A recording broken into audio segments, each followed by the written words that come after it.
for. Now, I like this talk about young guys. I mean, he's like, he basically said, hey, listen, if you can play and you can help us, then you should play. And that's a couple of different times where he talked about getting performing well enough to play to see what you can do. Yeah. Like, I think sometimes over these last, I don't know, it's been more than 5. I mean, I know a lot of the bad stuff gets labeled with just frost, but how quickly we forget about only top line guys playing for Coach Riley too. So it's been a while where it's like, hey, what happened to this guy? Like too often we have games where we think somebody's going to play and they don't play, and we don't really know why. And maybe it's just because we know so much about the team, right? In the media, I'm sure this happens at other schools, but you'd like to see what other guys can do. I've said this for I don't know how long, right? We haven't won with you. Mm-hmm. So feel free to try something different without you. Like, that's just how I feel. I mean, it's a lot easier to do when it's been done to you. So it's like, it's just, but if we haven't won with you, hey, no love lost. A different way to say it. I can't miss what I've never had. Just on to the next until you figure out what you want to do, because it does a couple things. Number one, it provides hope for those that are trying to compete. Number two, it promotes an environment of competing. Like you shouldn't just go to work on a roster that big and be comfortable. No. You know what I mean? Like, what else do you have all the guys for? So I mean, that's the direction they've got to move. But I mean, he's good with his press conferences. Don't ask any dumb questions. You can make him as poignant as you want. He'll respond. Just none of the silly stuff. Yeah. And, outside distractions, I thought he handled that question really well, because there's nothing he can do about it. He can control the football team that he's coaching right now to get him to 1-0, but also being on the straight and narrow of, you know what? Guys are good. Guys aren't getting in trouble. We're making progress. It is what it is. I think he knows what he's up against. But I think there's another part of, like, moving forward, like the Mickey Joseph, if you're into the job interview, it started the day after Oklahoma. That's when he first officially became, in my opinion, the interim head coach. Okay? He made a key decision. He's got a week to assess things where he's not in the power chair. And he learned lessons from the game against Oklahoma when you are making decisions as the head coach, not collaborating, but you're the final say, that his job started then. And then it has led into this week and leading up to a game which left on the schedule. That's one of the games that you would look at and go, okay, if Nebraska is going to win a game, this is a good opportunity for them to win. Yeah, they're playing at home. Only we talk like that. I know, but you have to. Only we talk. It doesn't even, no matter how obvious you think it is or isn't. That's not how coaches think. It's not. They don't go, hey man, if we're gonna win X amount of games, we got to get this one. Like, they just don't. I mean, it's just a talking point for us because we look at the schedule, but you'd think we'd get over hand-picking opponents that we think we're better than, because it never works like that. There's upsets every week and they're big ones. It never works like that. So I have never figured out why we continually do that, unless you're winning every game, going undefeated, and no one ever gets upset. I understand the practicality of it, but just to start that, like, we're basically only talking to ourselves. That's just kind of how I look at it, because the fans they get a false sense of security. They should know better. It's you haven't earned the right to even say that. Nebraska has no business being favored. So we keep saying that. We act like we just. Do you know who we lost to? Well, and you know who we lost to? I was there. Okay, and Indiana found a way to beat a team that we think has a chance to be decent in the Big Ten, and we still say things like, "If you're gonna win a game," I have no, like, are we? It doesn't work like that. There is a site I saw yesterday, because Nebraska's still 4.5-point favorite, somewhere in that range.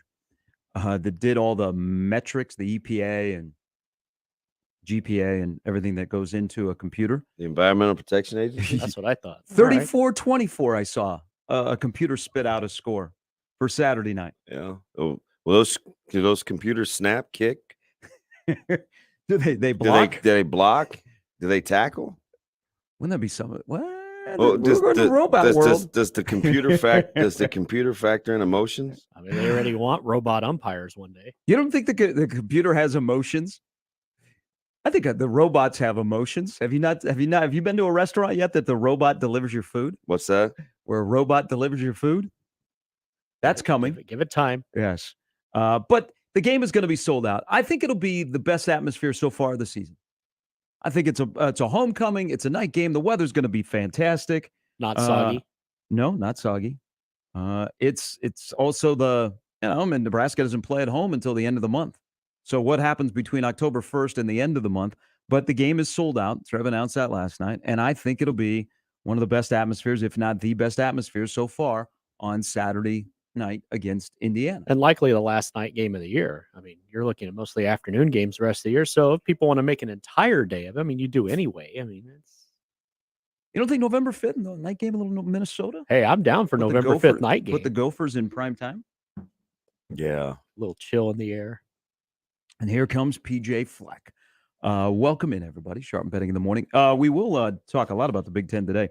Angelique Shingalis will join us coming up at 8 o'clock, covering Michigan, and Iowa on Saturday morning over in Iowa City, where you've got one of the best scoring defenses in college football against one of the best scoring offenses in college football, and the total is 42.5 for the game between Iowa and Michigan. Where the last time they played, it was in Indianapolis, and it was not very close. But this is a key game for Michigan. First time they've been on the road. Nice scheduling by Harbaugh. First time they've been away from Ann Arbor, and they have to go to Iowa City, where teams that are ranked that high sometimes go to die. Yeah, I'm still amazed that the number is so high, and I've been saying that all week. And this is one of those times where I think, Vegas knows what goes down in Iowa City, and it's a tough place to play for quality ranked opponents typically, but it does bug me because I want to see a competitive game. Mm-hmm. I think I have vested interest, but you want to see where both teams are at, and I don't want to see a 10-plus point game with the East versus West. I'd like to see a little bit more balance. So that number is just sticking in my head. And not to say that Vegas is always right, but how many times have they been burned with big time teams traveling to Kinnick, giving a big number? I imagine, I don't know off the top of my head. Remember when Ohio State went in there and got woodshedded? Yeah, that had to be Penn a big State's number. was supposed to roll like. Michigan's got it done to them there before. It's I would like I need a little more balance in the East and the West. Well, so that's just a personal thing. That might be the team that has Goldie as their mascot. But if the total is 42.5 in that game, how many points will Iowa score, and how will they score? Well, I imagine to win a game like that, you're going to need special teams and defense once again to find a way to put the ball in the end zone. Yeah, they need 17. Actually, they need 18. They have an amazing record when they hold opponents to 17 or less. But as you think, right, stands to reason when you play that kind of football in Iowa City. Well, not someone when you factor in their offense, but it's like I think 17.3 or 17.4, something like that is like the gold standard. They win 80-some% of their games, which is unbelievable. But I don't think anybody would need to score 20. Now they may, but I don't think they will. And listen, Michigan has been really good offensively, but it is. I think Iowa defensively, and in particular that front seven as a whole different animal, especially if they're healthy. But I saw 10, and I don't know, like I'm not as well versed in like opening lines and like where it goes, but I was looking at scores and odds the other day, and I thought I read that it opened. It didn't seem right that it opened at 4.5 and it was now at 10. I don't know if that meant when it initially came out or sometime this summer, but I thought that was strange. I think it was I think that caught our attention when it came out this summer, being that low. But now is we've said swelled to 9 to 10.5, but the total is 42.5. Has a feel of like a major field position game that aesthetically probably on Fox in their prime window, which is their noon Eastern time is what they're promoting, is it will garner a lot of there's the Big Ten West. I think it'll be a field position game. Well, now it's 9.5. It's now 9.5. All right. No, open at 9.5. So I bet that was in the summer. All right. So that makes more sense. Yeah. And it's gone up a point in some 10, books. 10, there's some 10.5s, 11s, 10.5s. All right. Scott Shanley will stop by as well with his thoughts on the NFL after 3 weeks ahead of the Bengals and the Dolphins playing tomorrow night, where the Bengals are going to white out everything. They're going to wear all white. The end zones are going to be white. They're going to have the whole stands are going to be white. And they probably will not be facing Tua on short notice for the Dolphins. It doesn't look like he'll be available. Jesse Temple will stop by. We'll figure out Wisconsin. It has not been a good week for Paul Chryst. People want him out. They want Jim Leonard to be the head coach. They want Lance Leipold to be the head coach. They want him and then they got Bielema coming to town. Mm-hmm. Man, this is a rough spot for Wisconsin fans this week. He's going to be strutting in there. They hear 15-9 the last 24, and they're like, hey, man, Graham Mertz has been our quarterback for all 24. What do you want us to do? Yeah, I don't know. I'd be careful if I were Illinois. Of a woke up Badger? Yeah, it's at some point Wisconsin. You never want to wake up a Badger. At some point, Wisconsin's going to wake up. A Badger will do harm. Well, they did last year. So, they went through, they had the Michigan game, they had the Notre Dame game where Leonard's defense got stroked, and then they settled in at the end of the season. A little bit too late. Mm-hmm. But we'll get the latest from Jesse when he joins us 9:25, and then Brandon Vogel stops by at 9:40. That is the lineup brought to you by the Rooferys at John Higgins Weather Guard.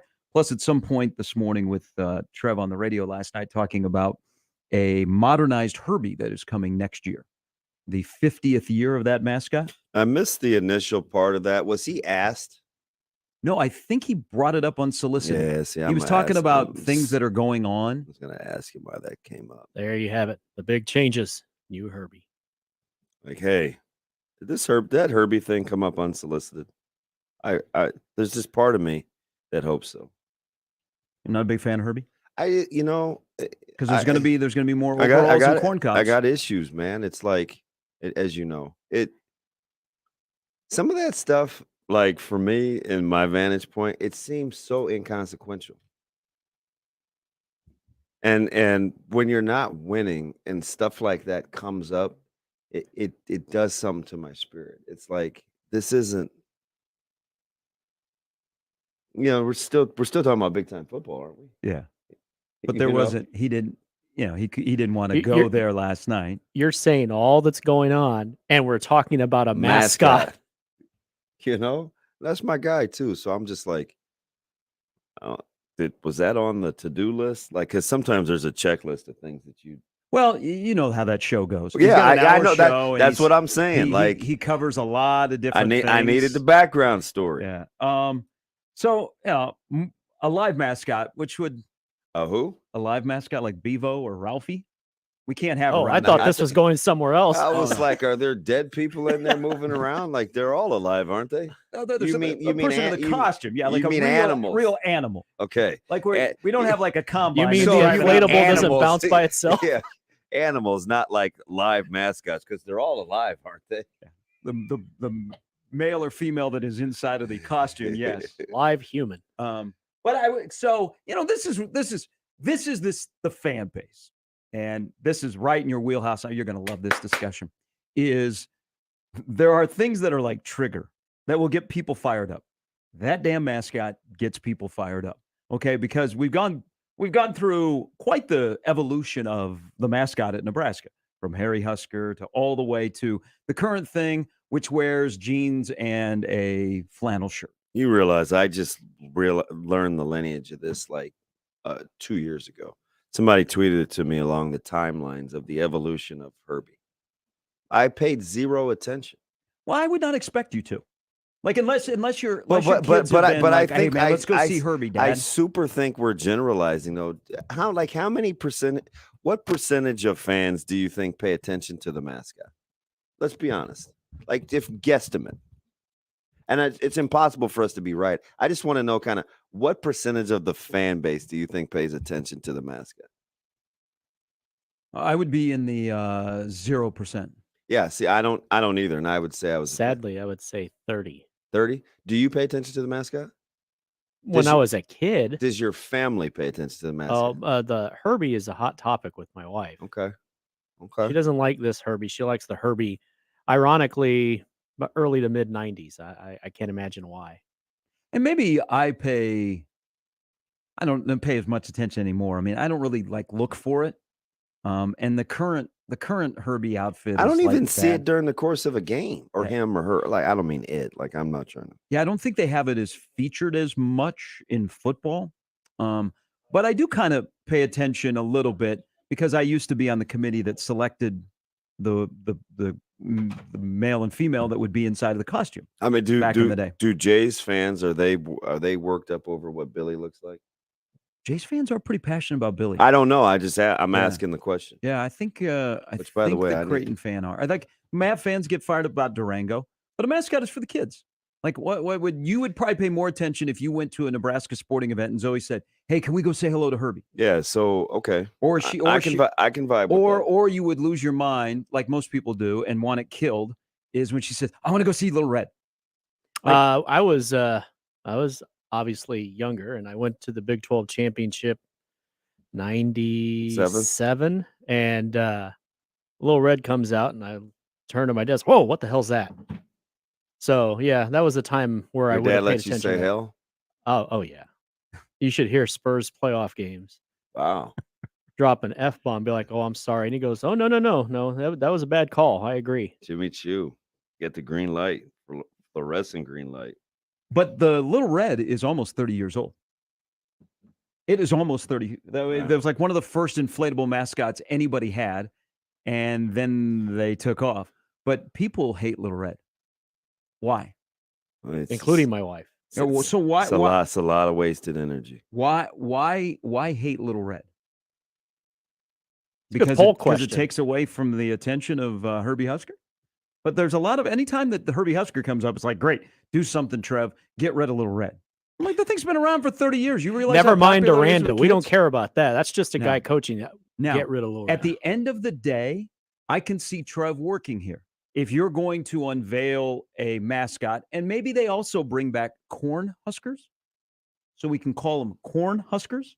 Bill Byrne wanted corn kind of put in the background because he wanted to market huskers across the country and didn't think you could sell gear in New York City with corn huskers on it. But this is also about selling merchandise. Mm. The thing about this fan base is people in their gear, they will wear some stuff that is a little bit older that they've had and it's precious, and they will wear that to every single sporting event. Isn't that most fans though? I don't pay much attention outside of this because I recognize a lot of the gear and I know when it kind of came out. But this is also about selling merchandise. Like, when was the last time you saw a bump in people buying Husker merchandise? When they kind of brought back the old school Herbie. When coaches started wearing it, like Frost. Frost was all in on the old school Herbie. And so people are like, yeah. So basketball, baseball, all of that stuff they started to buy. So if you're thinking on that side, hey, man, we got to sell some new merchandise. People aren't vibing with our coaches' sideline gear. They're not buying the polos and all the other stuff that our coaches wear. If we have something unique that is like old school Herbie or new school Herbie, man, they don't have that gear. They're going to go buy the hat. They're going to buy the T-shirt. They're going to buy whatever. So I see where he's working from that angle, because how many people last time you bought something that like was unique that had a Husker logo on it that you would wear to a game or wear wherever you're going vacation, and that's what he's kind of looking at. Mm. Oh, I get you. Merchandising. Mhm. My man AC said the starter jacket is alive and well in Lincoln. Yes. Love it.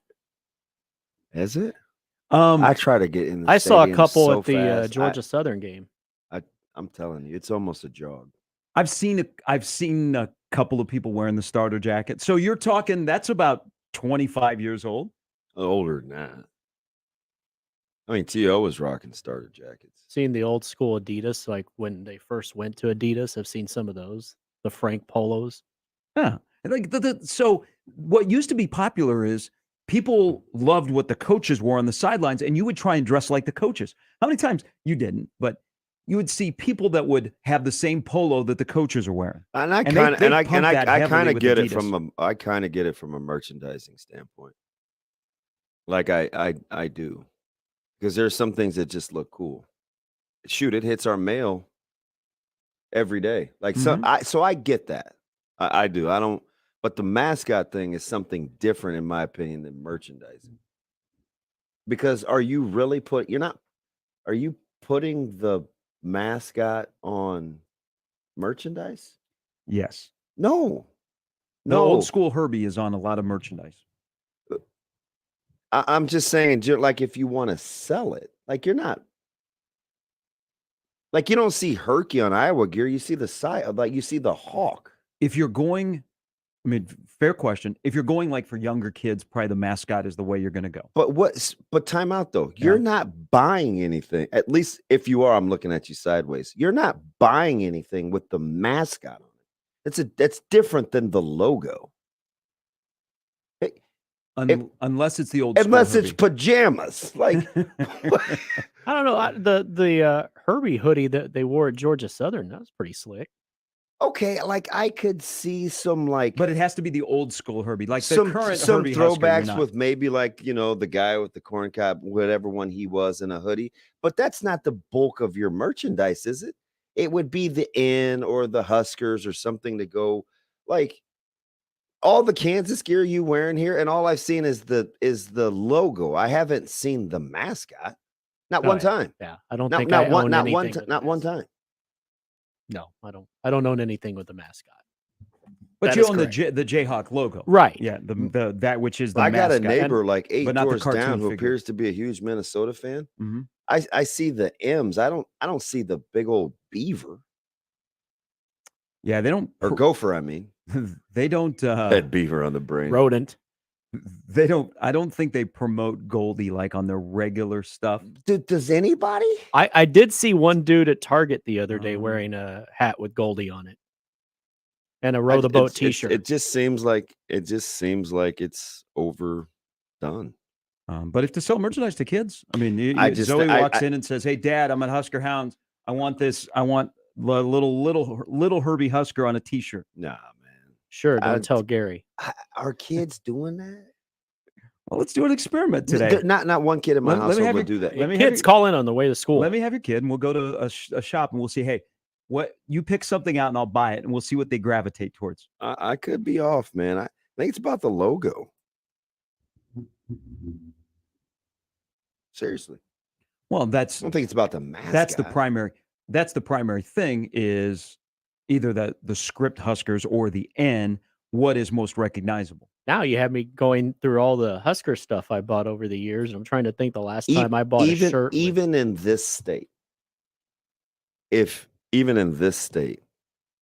Nebraska won enough games, you could put Bryant Gumbel's face on a Herbie Husker body, and it would sell if they won. Interesting. I'm picturing it in Look my for head. Bryant Gumbel. My point is people don't care as long as you're winning. There is no little red curves. There's none of this is even relevant if you're winning. You could come out there with a half-dressed Barbie. Wow. And people will rationalize it to their kids. Oh, it's just part of the tradition. They're winning. That'll be Club TO. That's what happens between the third and fourth quarter. Nebraska is on tilt. All right, 6:35. You got the lineup. You're always welcome to join the conversation at 951-1620. Aaron just shared a picture with us. No, and so listen, I get what he's saying. Mhm. I do. But it's every now and again. Merchandising isn't built around the mascot. It's the logo. Now, it's not, I'm not to say it can't enhance, but they're not marketing like that. I do like Herbie. No, in the that singlet. Joker's sweet. Listen, this is pretty sweet. But it's more the block lettering in the black. I barely notice him. Like, Really? I mean, I'm zooming in on what he actually looks like, but the gear is that shirt is is off the chain. It looks like Wrestling Herbie has not missed an arm day. You know, I think he's wrestling at one. I mean, because he doesn't look like anybody. Look at his face. Nobody's had that. That's that's what Herbie looks like. no, it's not. He's got the scrunchy face. Have you seen the current one? No, The current one is scary. I never see him. Maybe that's why they want to redo it and modernize it so that they can let people see it. Oh no! As Michael Bruns Do pointed you out think last Aaron night, has worn this? Because he may need to send this to us. I hope this isn't off his back. Is the this current new? mascot has no forehead. You know, my big thing with mascots is they got to wear pants. Like any mascot that doesn't wear pants, I'm a little bit. So at least like a Herbie Husker wears pants. I was hoping after this 12 minutes that we would have arrived at the fact. If they win, like they're going to sell. If they don't, you better get creative. Well, what do you say? Look at Kansas's merchandise sales in the last 3 weeks. What do you say? What are you doing when you're not winning? We're selling merchandise, baby. All right, 636-951-1620. The number to get in. You can always email us in the Equitable Bank inbox, Gary Damon at 1620thezone.com, or on the JTech Construction Zone Twitter feed at Gary Sharp 1620, at Damon Benning, at Sharp and Benning, the Twitter account for the show on a Wednesday on 1620 The Zone. Irrational confidence. I've said this all along. You're going to be able to convince me that a lot of these things that could end up happening are going to work. I don't think it's – now this is probably like, it doesn't give enough credit to the people who do it. I just don't think it's that hard. Wow. Not that hard, huh? That they haven't been doing. He's got those 47 games. Damon, I told you to not take offense to this. Just do the fundamental things, and then we'll see where this lands. The Connor Happer Show, weekdays from 10 to 2 on 1620 The Zone.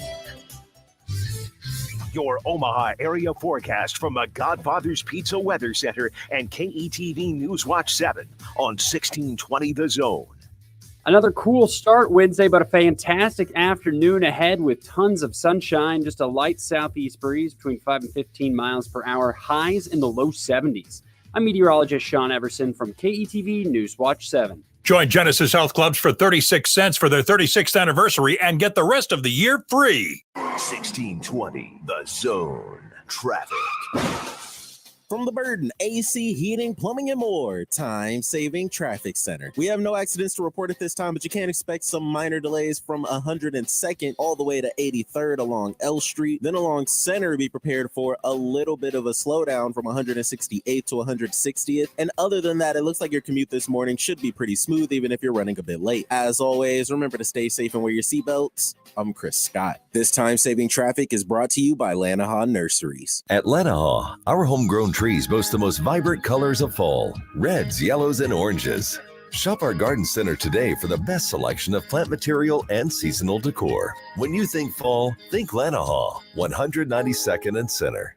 At Dingman's Collision Center, you voted them first place in Best in Omaha for the past 17 years. So they want to say thank you for choosing the Dingman family and their incredible technicians to repair your vehicles. At Dingman's, they'd rather be the best than apologize for anything less. Email unsportsmanlike conduct on the Equitable Bank Zone inbox with whatever is on your mind, from your hot takes to what you think is one. The Zone inbox is brought to you by Equitable Bank. We take banking personally. We want to hear from you on the Equitable Bank Zone inbox. Start NFL Week 4 off right with a no-sweat same-game parlay from FanDuel, America's #1 sportsbook. Doesn't matter if you're new to FanDuel or if you already have an account, you get free bets back if your Thursday Night Football same-game parlay doesn't hit. You can take a look at Joe Burrow's passing yards, how many times he's going to be sacked, if he's going to throw an interception. You can take a look at Jalen Waddle. He's been one of the most productive receivers in the NFL so far this year. Find their lines and play your way for a same-game parlay on Thursday Night Football. You can build your own, or you could select from the popular section on FanDuel Sportsbook, and they have a few right there for you. However you want to play, you can bet the NFL on Thursday night with a no-sweat same-game parlay. Sign up with promo code HAPPER if you don't already have an account, or if you already do have FanDuel, you're all set. Just sign in to see what you got. Make every moment more with FanDuel, official sports betting partner of the NFL. 21 plus and present in Iowa, 3+ legs, minimum $1 bet required. Refund issued as non-withdrawable free bets that expire 7 days after receipt. Max free bet $5. Restrictions apply. See terms at sportsbook.ag. sportsbook.fanduel.com. Gambling problem? Call 1-800-BETS-OFF.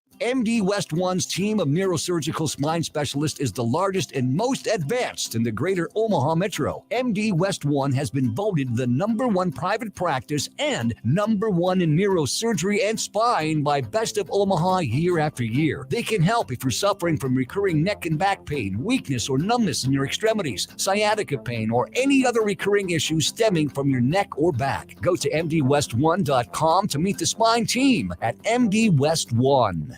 Sure, the weather is nice and mild now, but before too long, it's going to be cold, windy, with tons of snow and ice. Is your roof ready? The time to make it ready is now. That's why Complete Industries uses quality products like Scotchgard protected Atlas Pristine shingles. Sturdy, durable, and reliable. So when the storm hits, you'll be more than ready. Complete Industries also works with your insurance. Get a free inspection and estimate on roofs, gutters, siding too. Visit CompleteIndustries.com or call 402-935-0554.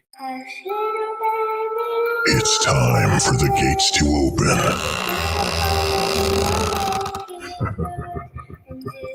And pure evil to be released. Scary Acres is back. Omaha's ultimate haunted attractions. The Master's Castle, House on the Hill, the Haunted Woods.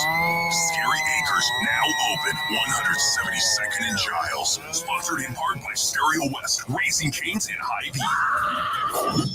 This is Scott Schultz from Host Coffee. 2022 marks our 50th year and business has never been better. We continue to grow and add new customers. Many employers are looking for new ideas for their staff as people return to the office. Our pantry service is a great office amenity for staff and guests. Fresh food, snacks, coffee, water, and other beverages for employees and guests. Enhance your office experience with pantry service from Host Coffee. Learn more at hostcoffee.net. Sure, the weather is nice and mild now, but before too long, it's going to be cold, windy, with tons of snow and ice. Is your roof ready? The time to make it ready is now. That's why Complete Industries uses quality products like Scotchgard protected Atlas Pristine shingles. Sturdy, durable, and reliable. So when the storm hits, you'll be more than ready. Complete Industries also works with your insurance. Get a free inspection and estimate on roofs, gutters, siding too. Visit CompleteIndustries.com or call 402-935-0554. Sharp and Betting in the morning on 1620 The Zone, 1620thezone.com, and the 1620 The Zone app.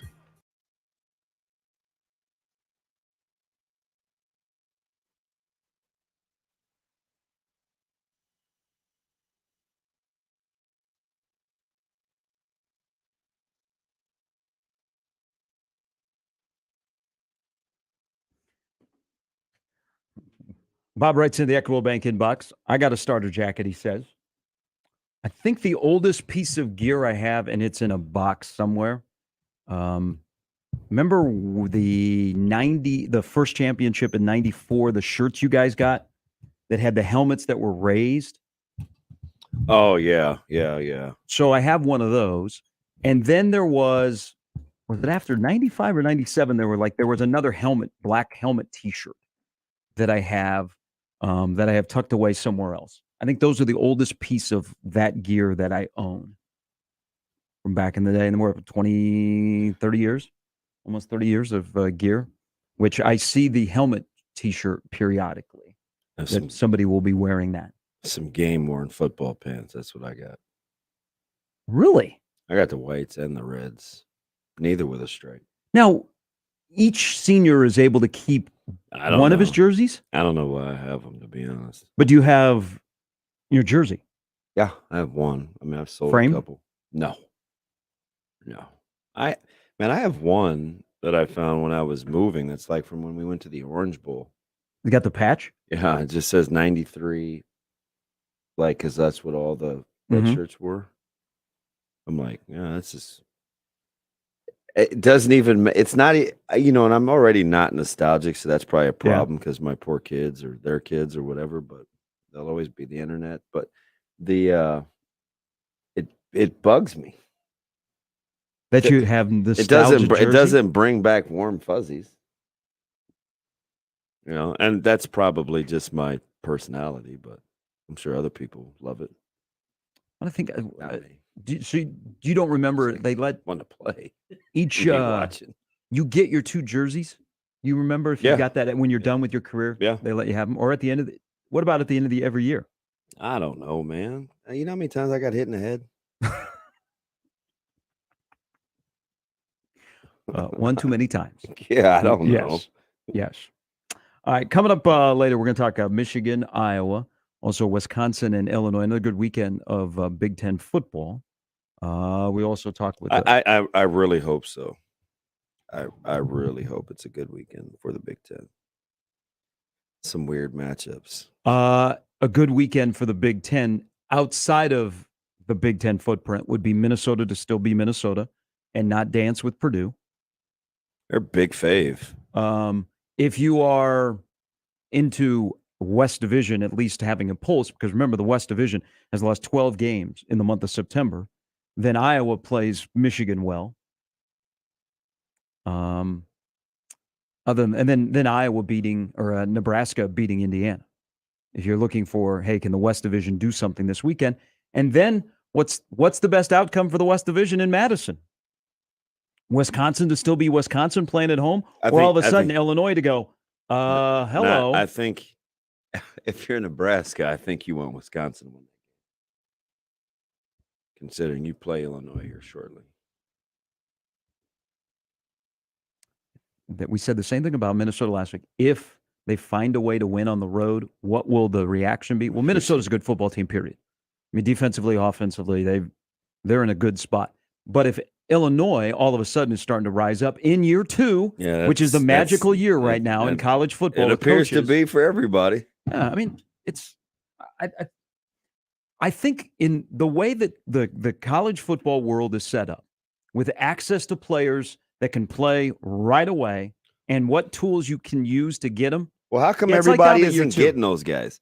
Everybody keeps saying that, but how come we didn't get those guys? That's why you're having a coaching search. You know, look at offensive line. The offensive line is not good here.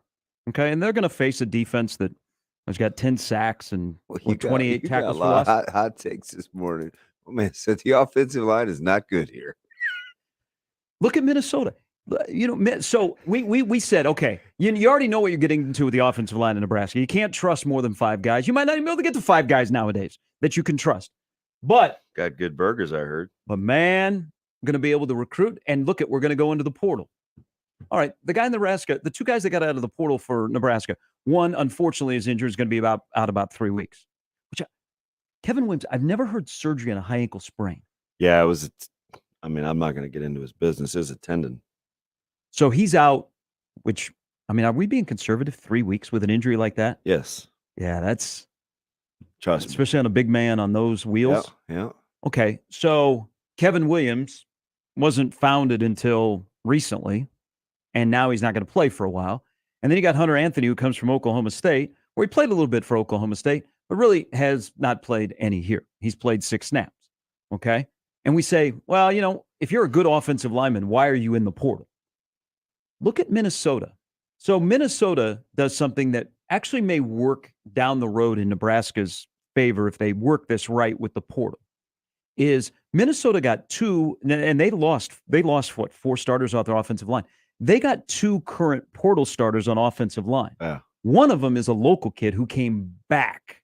So don't burn bridges. Hey, sorry you didn't choose us, but, you know, we're an option if you ever come home.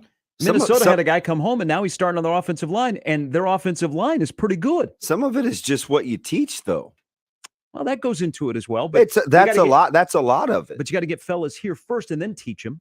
You know, I mean, if Minnesota strikes me as a type of school, if you gave them 20 offensive linemen bodies, just starting from whatever, they would make it work faster than 70% of the folks that they're playing with in the conference. Mm-hmm. Because offensive line is a priority at Minnesota. They know what they're doing. Mm-hmm. So, I mean, that doesn't surprise me. And they've made the position a priority. I mean, it's a priority in the program. I mean, sure, everybody wants it to be a priority. When you're good at it, you can say that, right? Like everybody. But they have. You're not going to shoot. Brett Bielema wants offensive line to be a priority. Nebraska wants offensive line to be a priority. They do. Like their scholarship numbers will tell you it was supposed to be a priority. They just haven't developed. To the victor goes the spoils. When guys are playing and playing well, you get to say it's a priority. Well, it just matters more. Yeah, you're winning. Like nobody goes in and says, you know what?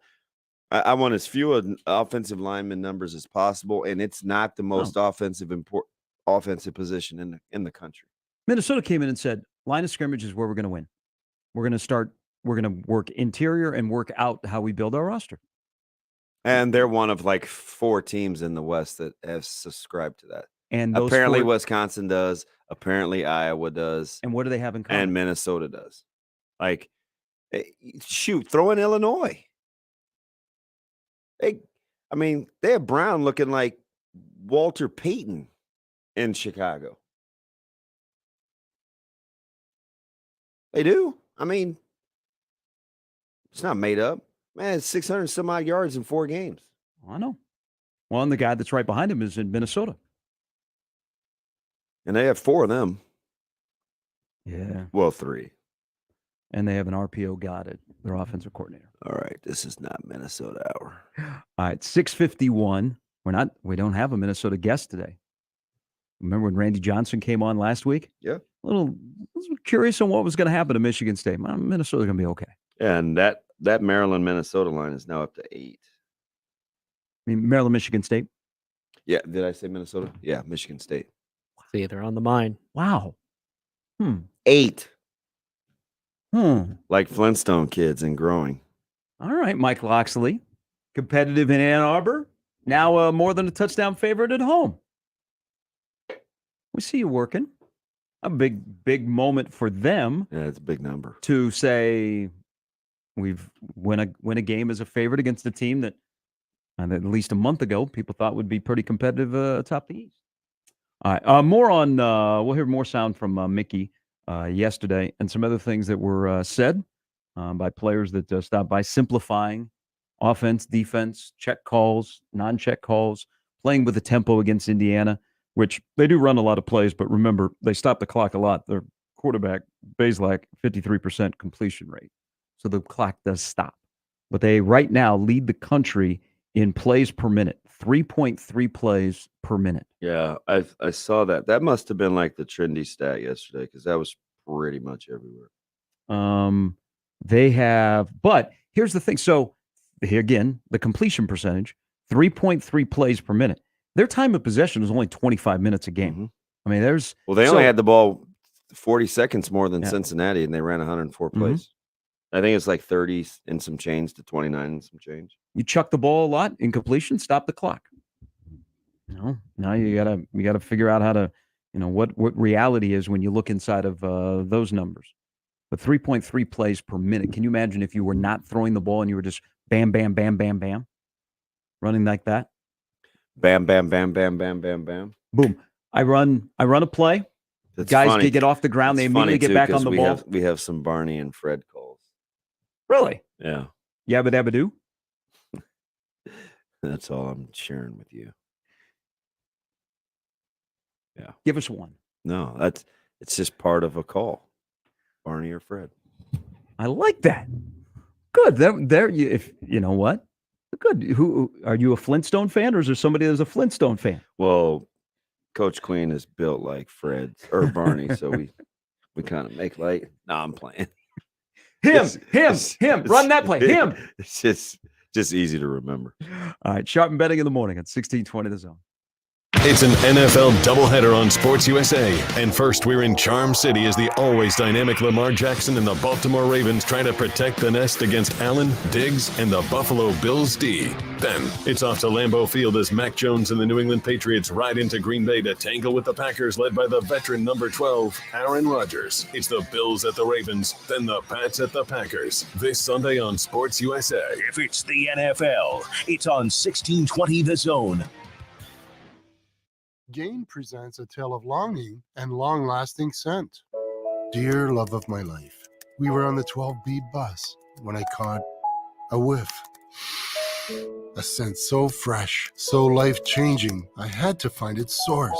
I didn't know if you were the woman in the pink freshly washed cardigan or the retired mailman next to me, but I knew one of you was my soulmate.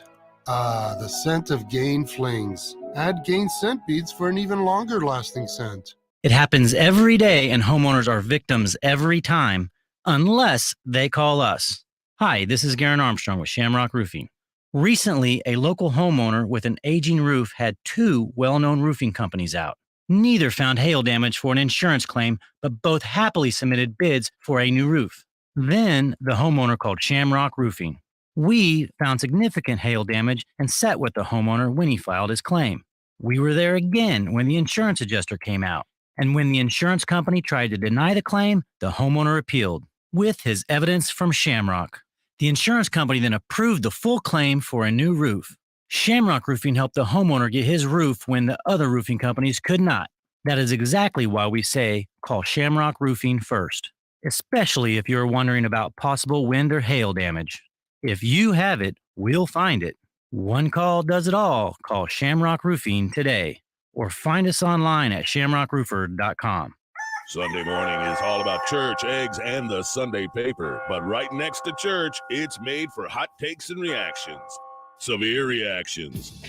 Michael Severe is back on 1620 The Zone with Severe Reaction. Sundays 8 to 10 and doesn't hold back on what went right and what went wrong on Saturday. He'll also take calls from the most important voice of all, yours. Severe Reaction. Sundays from 8 a.m. to 10 a.m. Powered by Equitable Bank. We take banking personally. Only on 1620 The Zone. Employee onboarding? Automated.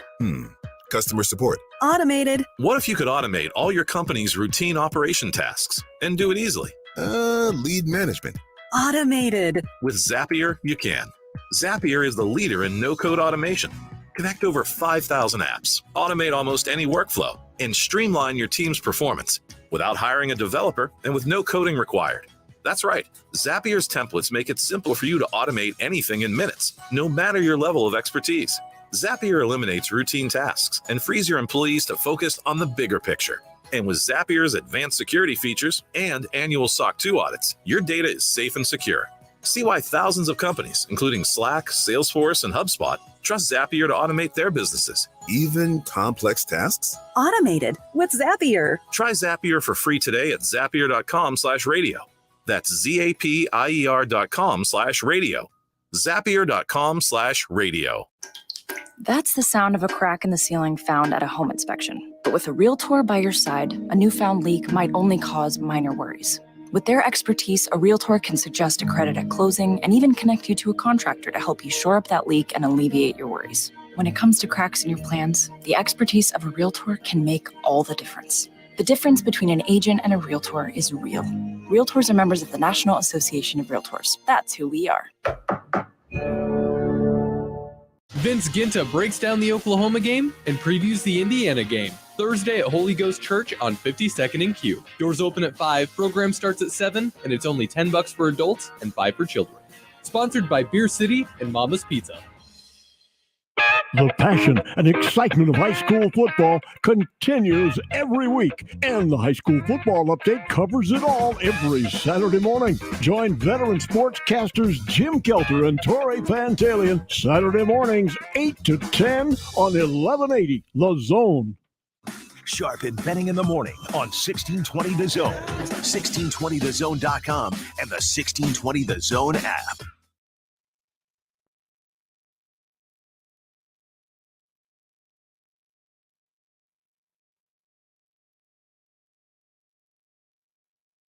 Hey, I would be catching up on this, but both of you are Deadpool fans, right? I like him. I don't love him. All right. Yesterday was a big day. Did you see that Hugh Jackman is coming back as Wolverine?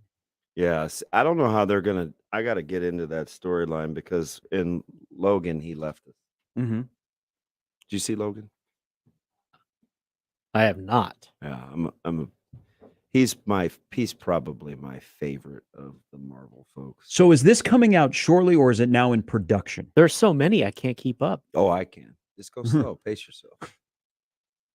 So are you okay with Hugh Jackman coming back? Yeah. All right. I want to know what happens. I mean, I have to probably read, but that's okay. It's never hurt me before. So when the video was released yesterday with Ryan Reynolds, people lost their mind. I mean, I thought the internet was going to break yesterday when he's sitting there and he's talking about the series, and then all of a sudden Hugh Jackman walks behind him and he asks him, "You good?" "Yeah, I'll come back. My two I'll play. favorite, I'll back as Wolverine." My two favorite Marvel characters are Daredevil and Wolverine. That's big. I mean, that's huge news. That is like big news that they're bringing back Hugh Jackman. He is one of the more popular ones. You needed Jim Ross to announce his return as he walks in. What is Jim Ross doing these days? Still doing the same stuff. I think his health is pretty good. Is he in a different wrestling faction? What is he? AEW? Should probably Google. I know he's living his best life down in Oklahoma. I know Oklahoma, when they were up here, brought a lot of celebrities. Like we both saw Keith Jackson, interacted with Keith Jackson. I didn't see like Toby Keith or Jim Ross. He's still doing the commentating thing. All Elite. I was disappointed they didn't come up. James William Ross. Toby Keith. I wouldn't recognize Toby Keith if he was at the game, though. Looked like he could play football. He's a big guy. Yep. More Oklahoma. Big OU fan. Is he the guy that when I've driven to Dallas and the last couple times, does he have the water tower? Yes. Home of Toby Keith. Right to the big water tower. Yeah, where, I've seen it. Unfortunately, that area is like right in the path. Yeah, they get a big tornado every several years. But he's 6'3". That'd be about normal. He looks like a big old cowboy. Yeah. He looks like a Sooner. But he is like, if you're talking celebrity fans, Jim Ross and Toby Keith fit the bill for OU. And I'm surprised they weren't up here. Are they still the fave?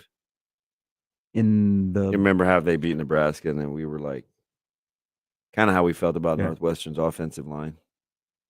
No, they have not entered the fourth best team in the country to join the trio of Georgia, Alabama, and Ohio Isn't it always State. interesting how you try to wait and see the next week if teams are really like that, or is it just a Nebraska? Well, it's a Nebraska thing because you got the Frost effect. I don't know what that is. Georgia Southern lost after they beat Nebraska. Oklahoma lost after they beat Nebraska. Who does Indiana play next week? Take the other team. I mean, it's a thing. I mean, you get fired up to play Nebraska, and then the next week it's just it's a letdown. All right, hour 2, Sharp and Betting in the Morning coming up next.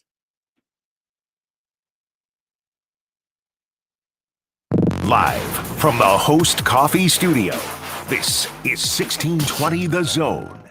Sharp and Benning in the Morning, brought to you by MD West 1 Orthopedics, Neurosurgery, and Spine. 1620 The Zone. Traffic.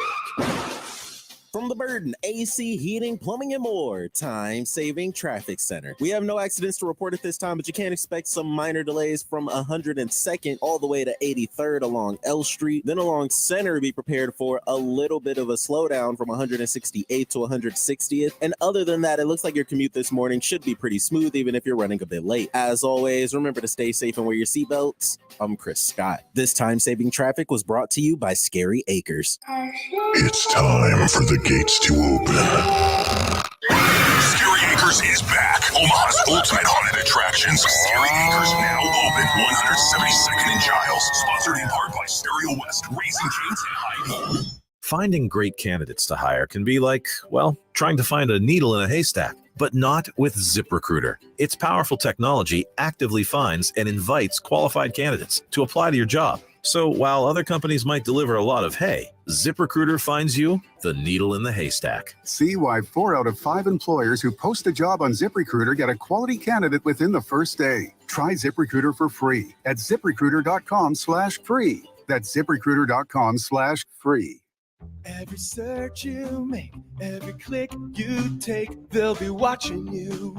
Tired of companies like Google and Facebook watching everything you do online? There's actually a simple solution. DuckDuckGo. It's an all-in-one privacy app with a built-in private search engine, web browser, one-click data clearing, email protection, and more, all for free. Download the app today and get the most comprehensive privacy protection with the push of a button. DuckDuckGo. Privacy simplified. Vallis Pumpkin Patch and Apple Orchard has something fun for all ages. New this year is Stefan's Country Drive. Antique cars where the kids are in the driver's seat. Plus, there's a new carousel. Vallis Pumpkin Patch and Apple Orchard is also opening a whole new part of the farm, the cider mill, with more than 50 other attractions included with admission. Vallis Pumpkin Patch and Apple Orchard is the place to be this fall. Vallis Pumpkin Patch and Apple Orchard, Gretna, Nebraska. Now open through October 31st. If you love food, love fun, love fall, you'll love Alice Pumpkin Patch best of all. It happens every day, and homeowners are victims every time, unless they call us. Hi, this is Garen Armstrong with Shamrock Roofing. Recently, a local homeowner with an aging roof had 2 well-known roofing companies out. Neither found hail damage for an insurance claim, but both happily submitted bids for a new roof. Then, the homeowner called Shamrock Roofing. We found significant hail damage and sat with the homeowner when he filed his claim. We were there again when the insurance adjuster came out. And when the insurance company tried to deny the claim, the homeowner appealed with his evidence from Shamrock. The insurance company then approved the full claim for a new roof. Shamrock Roofing helped the homeowner get his roof when the other roofing companies could not. That is exactly why we say call Shamrock Roofing first, especially if you're wondering about possible wind or hail damage. If you have it, we'll find it. One call does it all. Call Shamrock Roofing today. Or find us online at shamrockroofer.com. Here's an opportunity for business-to-business salespeople. NRG Media is looking for someone who gets excited about helping local businesses grow. Are you an idea person who can create and execute a plan? We should talk. At NRG Media, we create local marketing campaigns designed to meet a key challenge. On air, online, on-site, audio, video. It's all part of what you could do. A sales career with NRG lets you make a real difference. Business-to-business salespeople? Apply online at nrgmedia.com. NRG Media is an equal opportunity employer. Hi guys, are you struggling with erectile dysfunction? Did you know that a major medical breakthrough is now available and it isn't a pill? Today, Wednesday, September 28th, we're running a one-day special you won't want to miss out on.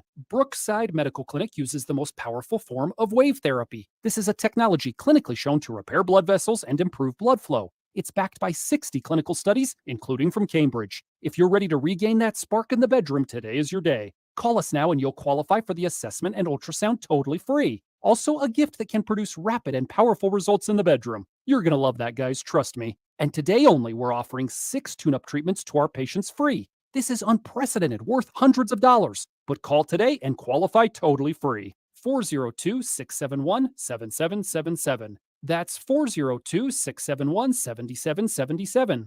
Guys, put a stop to your erectile dysfunction and get your love life back. Call Brookside Medical Clinic now to qualify. This offer ends today. 402-671-7777. Shop Woodhouse Place Hyundai and Nissan, 144th and Giles. KOZN, Bellevue, Omaha, Council Bluffs. Sharp and Benning in the morning on 1620 The Zone, 1620thezone.com, and the 1620 The Zone app. Here are Gary Sharp and Damon Benning. Well, you got to keep encouraging them, and you got to let them know when their time comes that they got to be ready to go. And then you got to put them in the game. And that's what we're going to do. We got to put them in the game and see what they can do. But you're right. You have to recruit. You have to recruit your team right now with the portal. Casey's 24. Man, I've been knowing Casey for since he's a baby. But it's good. It's good. It's a veteran. I mean, it was back in the old Nebraska days when you had all those fifth-year seniors out there and everybody was 24 years old. So that's okay because it's no rush to get out there in the war. I know in the NFL says, we want them to be young. But usually those young kids going in, they're not mature enough. But I didn't know Casey was going to be 24. I thought he was younger than that. But it's good to have a veteran quarterback at 24. That's old. It'll be 24, I think, on Monday. We haven't heard from Casey Thompson or Mark Whipple in a while. So this is a big Saturday night for both of those guys together. See what they come up with against Indiana. Nebraska, a decent fave, too, setting the expectation level. And it shouldn't. Week to week. The thing about the fresh start, kind of a little bit that Mickey was talking about. So, there's some guys that when you fire a coach, what the impact is, some guys all of a sudden get noticed that were, not allowed the opportunity to compete for a position, or they weren't doing their job and all of a sudden they feel like they got a new lease on life. But I think during the course of between now and the end of the season, I mean, this is you're putting stuff on film for the next season at Nebraska, or you're putting stuff on film for where you may end up. But this is a great like open tryout for 8 weeks of football. Hey, you're either going to be here next year or you're going to be somewhere else, because somebody's going to walk in and they're going to get a full intel on this roster of who can play, who can't play, who's a good guy, who's a bad guy, who needs to move on, or who we need to further their development to get them where we think they can be. I'm encouraged too, at least about some of the little things. Like if you're looking for incremental signs, and I hadn't talked to Mickey. It's not like he's telling me personnel moves, but I had seen Omar Brown. He's obviously seen Omar Brown a significant amount of times more than me. But remember, we used him as an example yesterday about a guy that probably needs to be closer to the line of scrimmage. He's a really good athlete, better than he is back there in space. Want to get him close, maybe just get him close to the line. And he said exactly that yesterday, which lets me know not, hey, you were right in your assumption. It's, hey, you were right in that they're trying to find ways to play to guys' strengths. Because 2 weeks ago, we said, well, what are you doing to buy? We said, well, you got to figure out what your guys do well and do that. Yeah. That's the sequential thought process to kind of land the plane. Because you're like, well, what can you get done with the buy? It's still the same old guys. Well, it is for the most part, but you can dial in and drill down on what they do well versus what you have to have them do because it's how you think from a philosophy standpoint. So I like those little things because at least it lets me know that they're exploring options. Some guys don't need to be out playing nickel. Some guys need to get a look at corner, right? Some guys don't need to be getting carries in your backfield. However that works out, do that. And do this. You can sit down and do the experiment of the current depth chart, and there's a couple of guys that are starters and will be starters next year here that are going to be injured, so they're not on your current depth chart. But just look at the current depth chart of guys that would be eligible to return to Nebraska in 23. Give me a number of how many of those guys, I'm not asking you, but our listeners to do this on the fly. How many guys you think will be here that are starting Saturday night that will be starters next year that have eligibility, that would have the opportunity to return, that you think will be starters next year? I mean, whoever is the new head coach, there will be a fleecing of this roster, which in Mickey's position, it's great to have grabbed intel and continue to see intel on guys and how they react and how they simply play. I say jokingly, we're going to do a 30 for 30 on this season. I think I'm going to narrow it down and just do a 30 for 30 on the month of August. In what went on where the vibe of what you were seeing was not matching what you were teaching or what you wanted to do, or comes back to something you and I discussed last week is you wanted to start with a win and then work backwards instead of building up to a win because of the pressure that was on you, and you mismanaged August on whatever was going on. But it wasn't August though. Well, but that's where you camp started. Yes. You could go July, June. Yeah. You could go May. We can go further back. But what happened during 3 days on, 1 day off, just how you led up to the season where now you're trying to backtrack and fill in those blanks, those steps that you missed along the way of, okay, why did I think this guy could do something when I know he can't? Okay. Why didn't we adjust instead of, oh, hey, we were old last year. We were serviceable. Let's just run it back. Where was the connection that was missed along the way? And now, you're on the fly when the season is underway and everything's coming at you full speed, trying to adjust. We'll see what Saturday night is like. Again, I think it's going to be one of the best atmospheres they've had in a while. All right, coming up in the next hour, we'll talk some Michigan, Iowa. One of our favorites, Angelique Shingalis, will join us. Scott Shanley stops by. He's one of our faves. Jesse Temple, and of course, Brandon Vogel. For people that are following around the country, Hurricane Ian is intensifying. It is now up to 155 miles an hour. So it is currently a Cat 4. It is about to make landfall here in the next 4 or 5 hours in a place which, as most people know, I have a residence, and Fort Myers, Florida is near and dear to my heart. A Cat 5 is 157 miles an hour. So it is possible that when it makes landfall in Florida, it's going to be a Cat 5, and there will be catastrophic storm surge, which I don't think anyone alive in that area has ever seen a storm surge of over 12 feet. And there's going to be a wall of water. There's tornadoes. There's everything else that goes into the hurricane. And, part of me's thinking, man, the years to recover when you have something like that. So our thoughts and prayers for people that listen to us on a regular basis, that live in the state of Florida, or especially on the Gulf side of Florida. The great couple that I saw at Tom Chattel's roast that has the lanai in Florida, kind of by where you are. Yep. Hunker down. I just exchanged texts with a guy that lives in my neighborhood, and he said, we're waking up. He goes, I woke up this morning and it's much worse. He goes, this is going to be an MFer. And he's seen a few hurricanes, including 18 years ago, Hurricane Charlie go through. Yeah, when they say that. So here is one of our friends from that area, Dave in SWFL, joins us. How we doing? Well, buddy, it's getting a little windy. We made the big time. Jim Cantori is at a place that you're familiar with, about 10 miles from me, at Fisherman's Village in Punta Gorda. Oh, yeah. Yeah.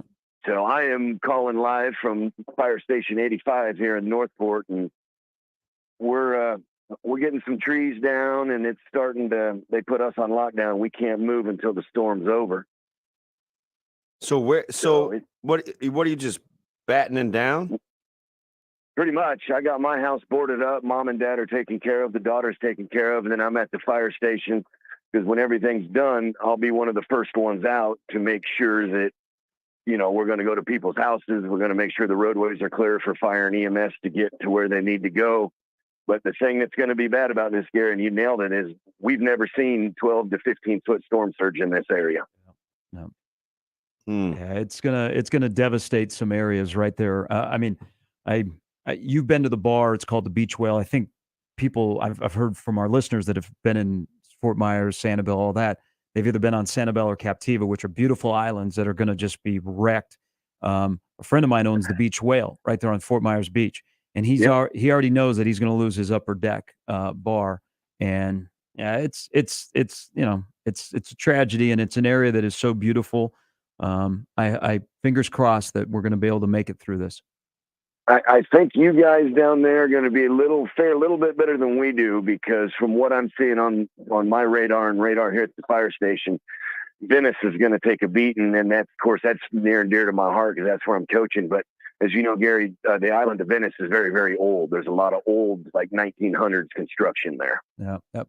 Dave, hey, be safe. Thanks for the phone call the other day. Be safe, champ. Yep, you guys got it. I'll be in touch. So there's an island, and Mayor Joel actually vacationed. He says, we had a great vacation a few years back in North Captiva, which looks like it's going to get hammered, scary and sad. There used to never be a North or South Captiva island. Mayor Joel never short of financial wherewithal. When Hurricane Charlie went through there, it actually split. It was so powerful, it split the island in half. So they have a North and a South now. Now, that would keep me from moving there just for that reason.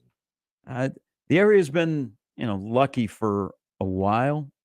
Hurricane Irma came through about 5 years ago, did a little bit of damage, but a Cat 5 is just absolutely where Dave is calling from. So Hurricane Charlie 18 years ago was a Cat 5, and I mean, just to see the area, like even a couple of years later, where there's trees that are missing, and just it's so our thoughts and prayers with everybody down there, as that is all over the headlines, and it's affecting the sports world as well. I know that's secondary, but some games, whether it be college or the NFL, are being changed. They're supposed to make a decision today on what's going to happen with the Buccaneer Chief game, but I can't imagine that's going to be played on Sunday night in Tampa. I mean, there's no way, because of power. I mean, just there's more important things that will be going on in Tampa. All right, quick break. We'll come back. We'll hear more from what Mickey said yesterday leading into the Indiana game. On offense and defense, and the simplification on defense. One-word play calls. Yeah, when you play fast. Yeah, but never do. Hey, exactly. Even we've got it. That's a thing. That's a real thing. Verbiage in play calls, because even like if you're signaling and they're going fast, you gotta get it going. Or you have two people signal. You have to have coverage and then the front. It's about the only way you can do it. So, trying to simplify things, am I led to believe that in the world of simplifying for this defense, with especially guys on the back end, we're going to see more cover one? I don't know. I think it doesn't really matter what the coverage is as much as you tell yourself, hey, if they're in 3-by-1, it's this. If they're in 2-by-2, it's this. There will be no checks given personnel. We just have to do this. But also your eyes, where you don't, if you only have to focus on one person in front of you, that also helps. Where you don't have a lot of stuff rolling through your head. If you're the more man to man you play, the more disruptive it is with motion too. So you still have to be able to communicate that. So we'll dive into that when we come back for a defense that, you know what it is. They're the first 4 games. But Indiana's defense is kind of in the same boat in terms of giving up a lot of yardage. All right, Sharp Betting in the Morning with Jimmy at 1620 The Zone. Previously on The Crossover. Would you rather be rich and unknown or middle class and famous? I mean, whatever the other option is. Rich and unknown. Rich and unknown. No question. Yeah. That might be the worst question you've ever asked. That's not even a thought. No. Josh, you'd like to be middle class and famous, right? No. Sharp and Betting in the Morning. The Connor Happer Show. Unsportsmanlike conduct. 6A to 6P. 1620. The Zone.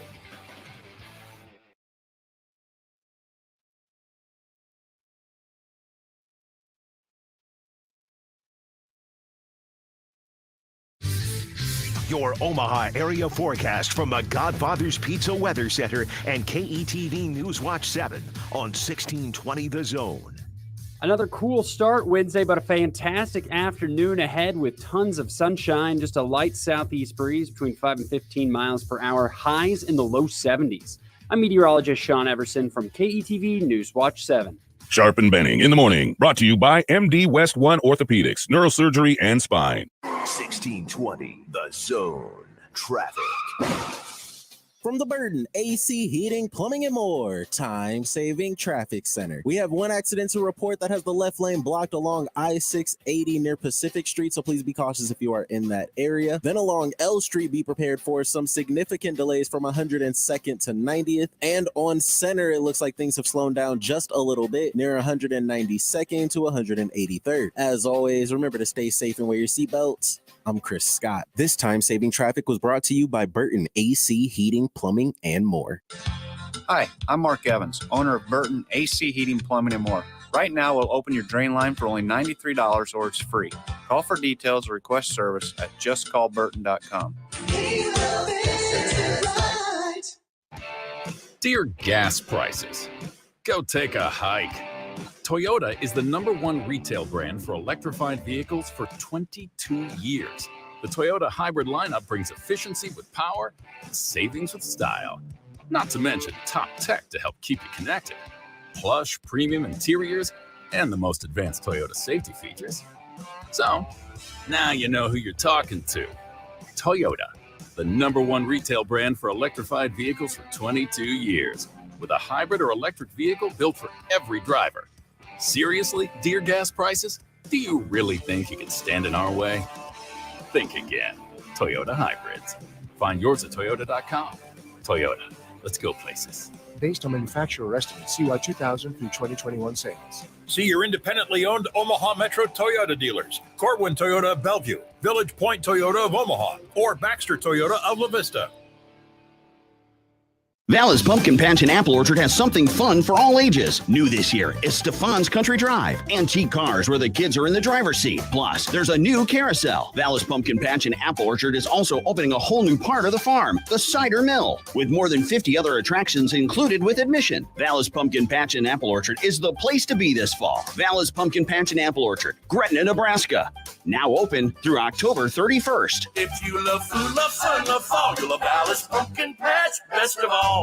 MD West One's team of neurosurgical spine specialists is the largest and most advanced in the greater Omaha metro. MD West One has been voted the #1 private practice and #1 in neurosurgery and spine by Best of Omaha year after year. They can help if you're suffering from recurring neck and back pain, weakness or numbness in your extremities, sciatica pain, or any other recurring issue stemming from your neck or back. Go to mdwest1.com to meet the spine team at MD West One. Hi guys, are you struggling with erectile dysfunction? Did you know that a major medical breakthrough is now available and it isn't a pill? Today, Wednesday, September 28th, we're running a one-day special you won't want to miss out on. Brookside Medical Clinic uses the most powerful form of wave therapy. This is a technology clinically shown to repair blood vessels and improve blood flow. It's backed by 60 clinical studies, including from Cambridge. If you're ready to regain that spark in the bedroom, today is your day. Call us now and you'll qualify for the assessment and ultrasound totally free. Also, a gift that can produce rapid and powerful results in the bedroom. You're going to love that, guys, trust me. And today only, we're offering 6 tune-up treatments to our patients free. This is unprecedented, worth hundreds of dollars. But call today and qualify totally free. 402-671-7777. That's 402-671-7777. Guys, put a stop to your erectile dysfunction and get your love life back. Call Brookside Medical Clinic now to qualify. This offer ends today. 402-671-7777. Make the right call, fans. The Rooferees at John Higgins Weather Guard. Equitable Bank. We take banking personally. EquitableOnline.com. Sharp and Benning in the morning on 1620 The Zone, 1620thezone.com, and the 1620 The Zone app. Well, we eliminated some things that we did in the past, but Bill's not out there by himself. He's the D-line coach, the linebacker coach, and the secondary coach. They're all working together, and they're working together well. I told those guys yesterday how I appreciate them jumping on board. So they've been meshing, and sometimes it's hard to do that, but they've been meshing. But Bill's sharp. Bill's a really good football coach. He understands what I want. I got to see him in action at LSU, with Dave Aranda. So he knows what I want. He knows what he's doing.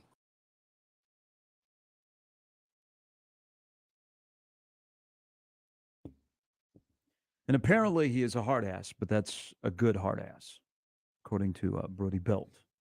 That's what Bill Bush is. So we'll see what things will look a little bit different, if any. It's on Saturday. Different personnel. I mean, some guys are going to get an opportunity at least to play that haven't played as much, whether it be a Hartzog or a Gould in opportunities, because you got to see them. I mean, you got to see them in real action to have an assessment of where they fit in your program. And this is the start of all of that. I mean, guys are going to reveal themselves pretty quick on if they can play here or not, if they have a future. Yeah, and because there's going to be some, I don't know, hard decisions. There's going to be some, might turn out to be easy decisions with roster personnel when the season is over. Yeah, it's just, I think if you're not winning and guys aren't getting an opportunity, you kind of feel like you're not giving yourself the best opportunity, right? You got to, let me see what else is out there. Coach has got to be willing to pull the trigger. And I think under this, it's an awkward place to be because you don't want to say, what do you have to lose? But in the same vein, when you haven't won, if you're going to lose, exhaust all options. Mm-hmm. And maybe you stumble into something. Yeah. Where a guy is better hard. Than it's you've seen unless it all. But unless you're just hard-headed, it's hard to believe you don't know what you have. Right? It's like on a much more recent scale, it's like Cooper Rush. I mean, he's been with Dallas a while. You think Dallas doesn't know what they have in Cooper Rush? They do. It doesn't just all of a sudden sneak up on you. So where's that line?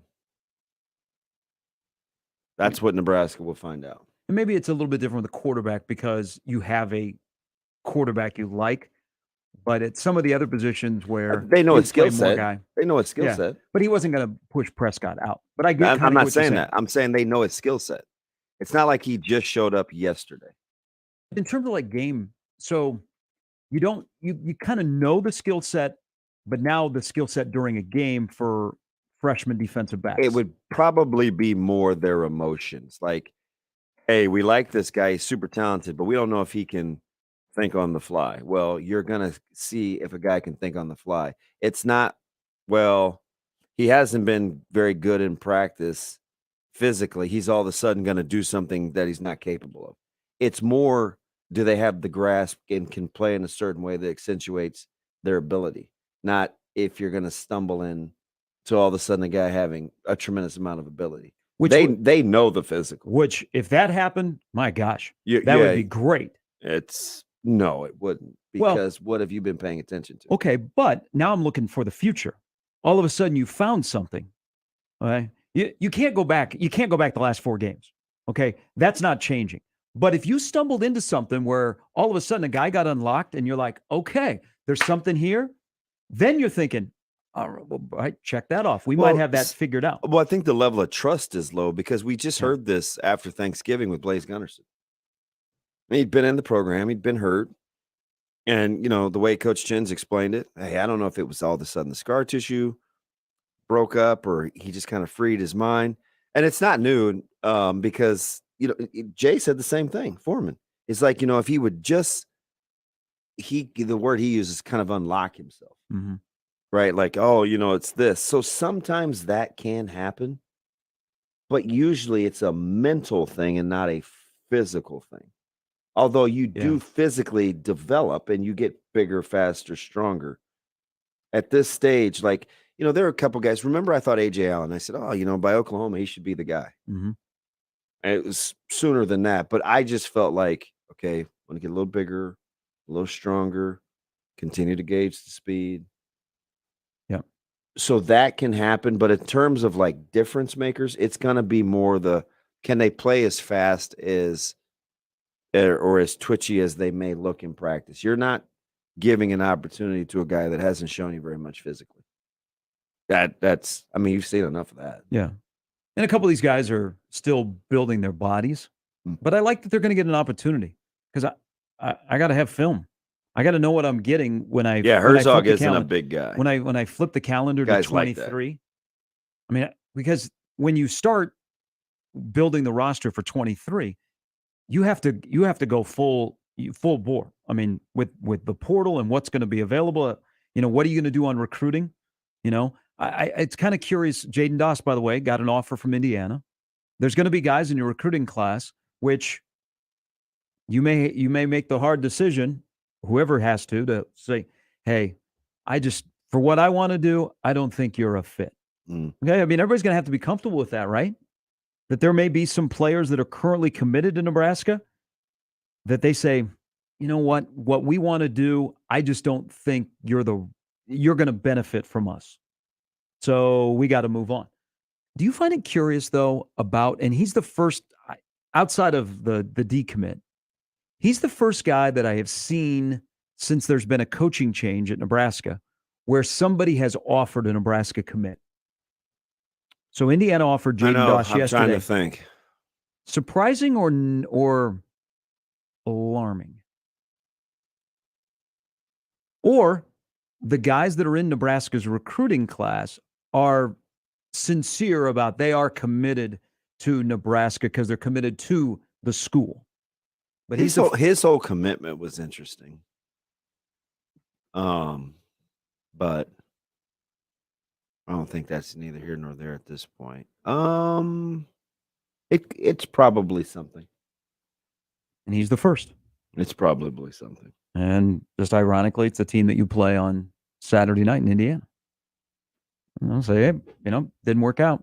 Not for us moving forward. That's why if Mickey is here next year, which would be to have him involved in your program would be a no-brainer. It's the file of if I'm the new coach, I want to talk to you because you know the roster better than anybody else. Mm-hmm. Okay? Tell me what I'm getting. Tell me who I need to go get. And tell me what we can do. And he's a guy that's honest, that's got a front row seat for the next 10 weeks to say, here you go. This guy can help us. This guy can't. Man, he probably shouldn't have been recruited, but he was recruited by the University of Nebraska, We got to move on. I think intel will be huge. And that's also, I think, familiarity of recruiting. What the landscape is around here. Who we going to recruit in a short window before signing day. Yeah. Of key people like your recruiting department, Mickey Joseph, other guys on the staff that would be a valuable asset to have on a staff moving forward. And who has to do the bulk of the recruiting? Because you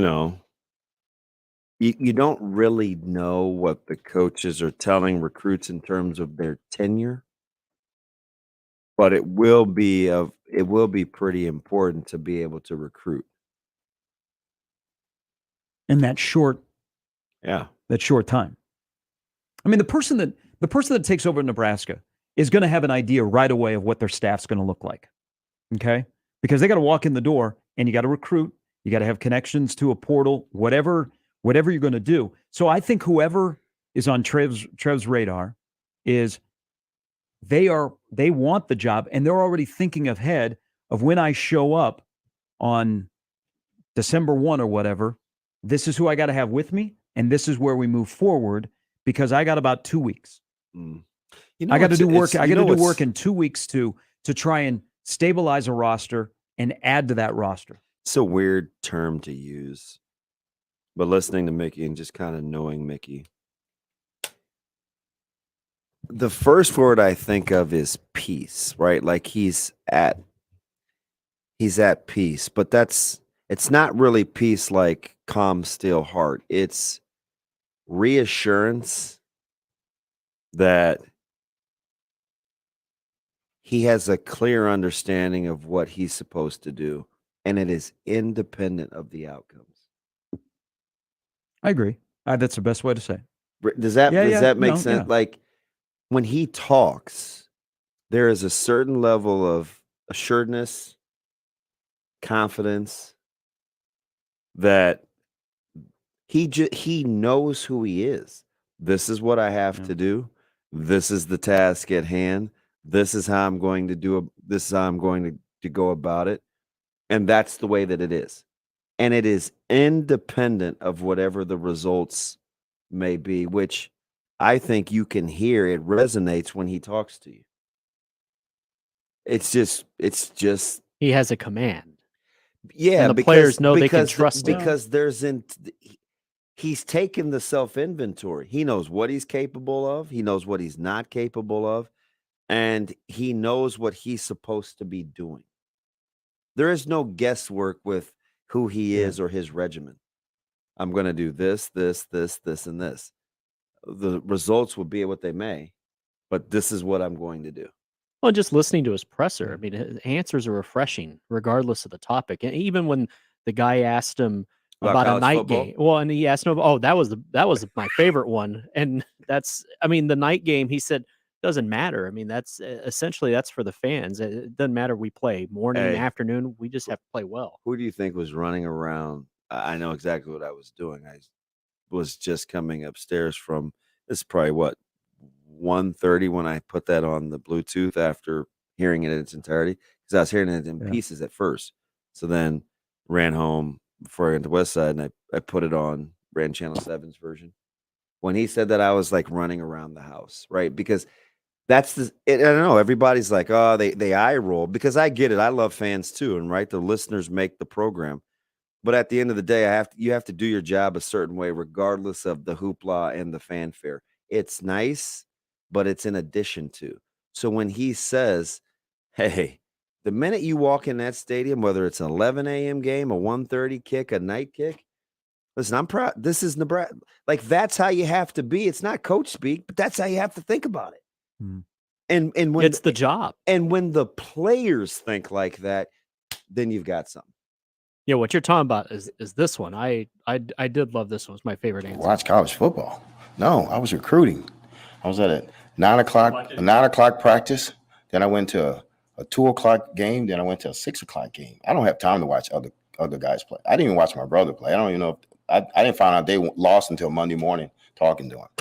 I'm focusing on what's going on at Nebraska. I don't really have time to watch games like that. I'm telling you, that is exactly who he is. And when the players start to think, you know what?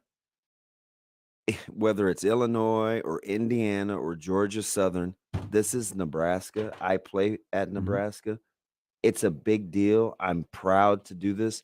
Then that's when the magic happens.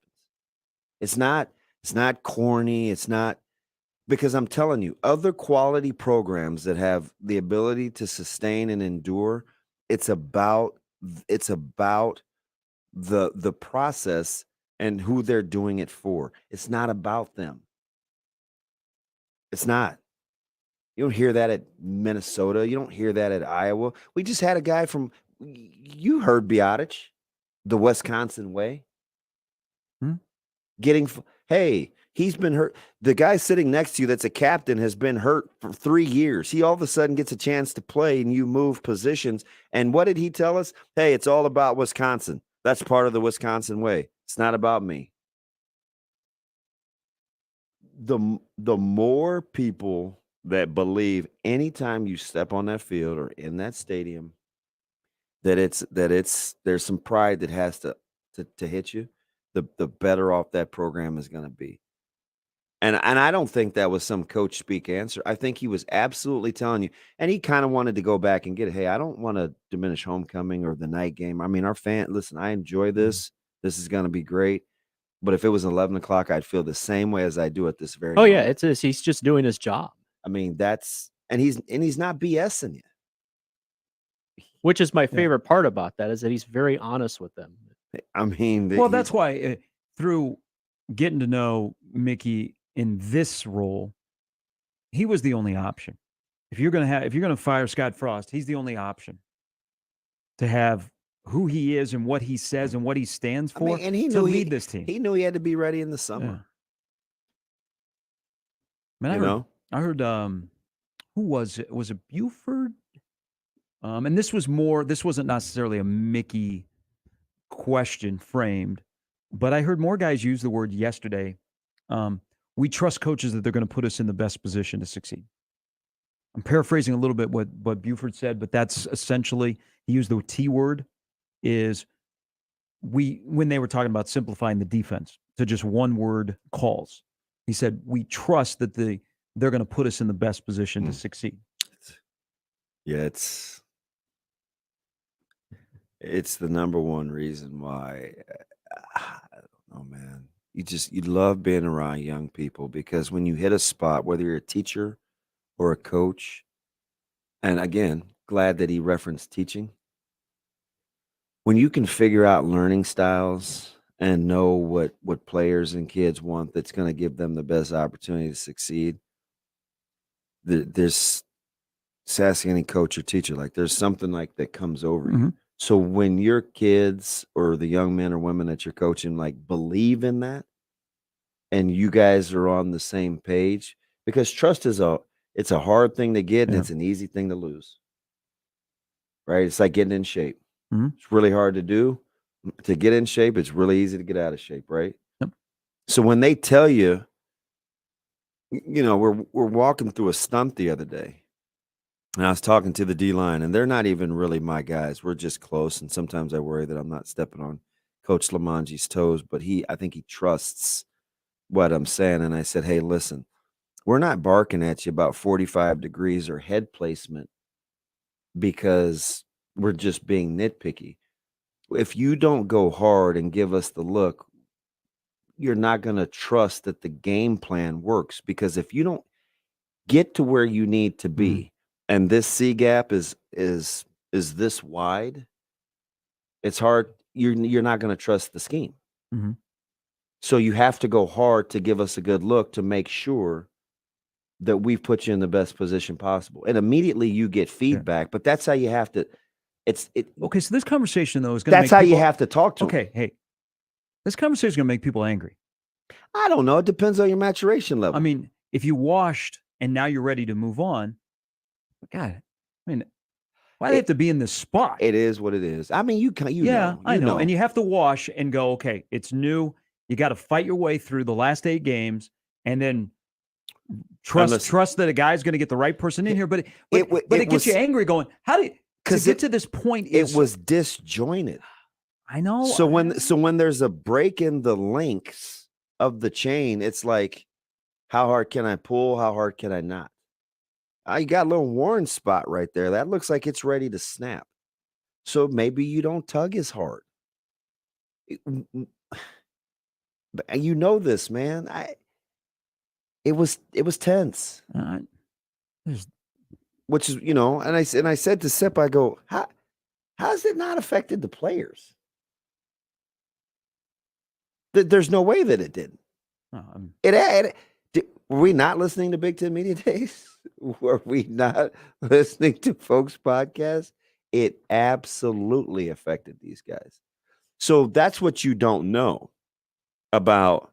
That's why I was really slow to everybody's hammering on strength and conditioning. I don't know about the psychological thing.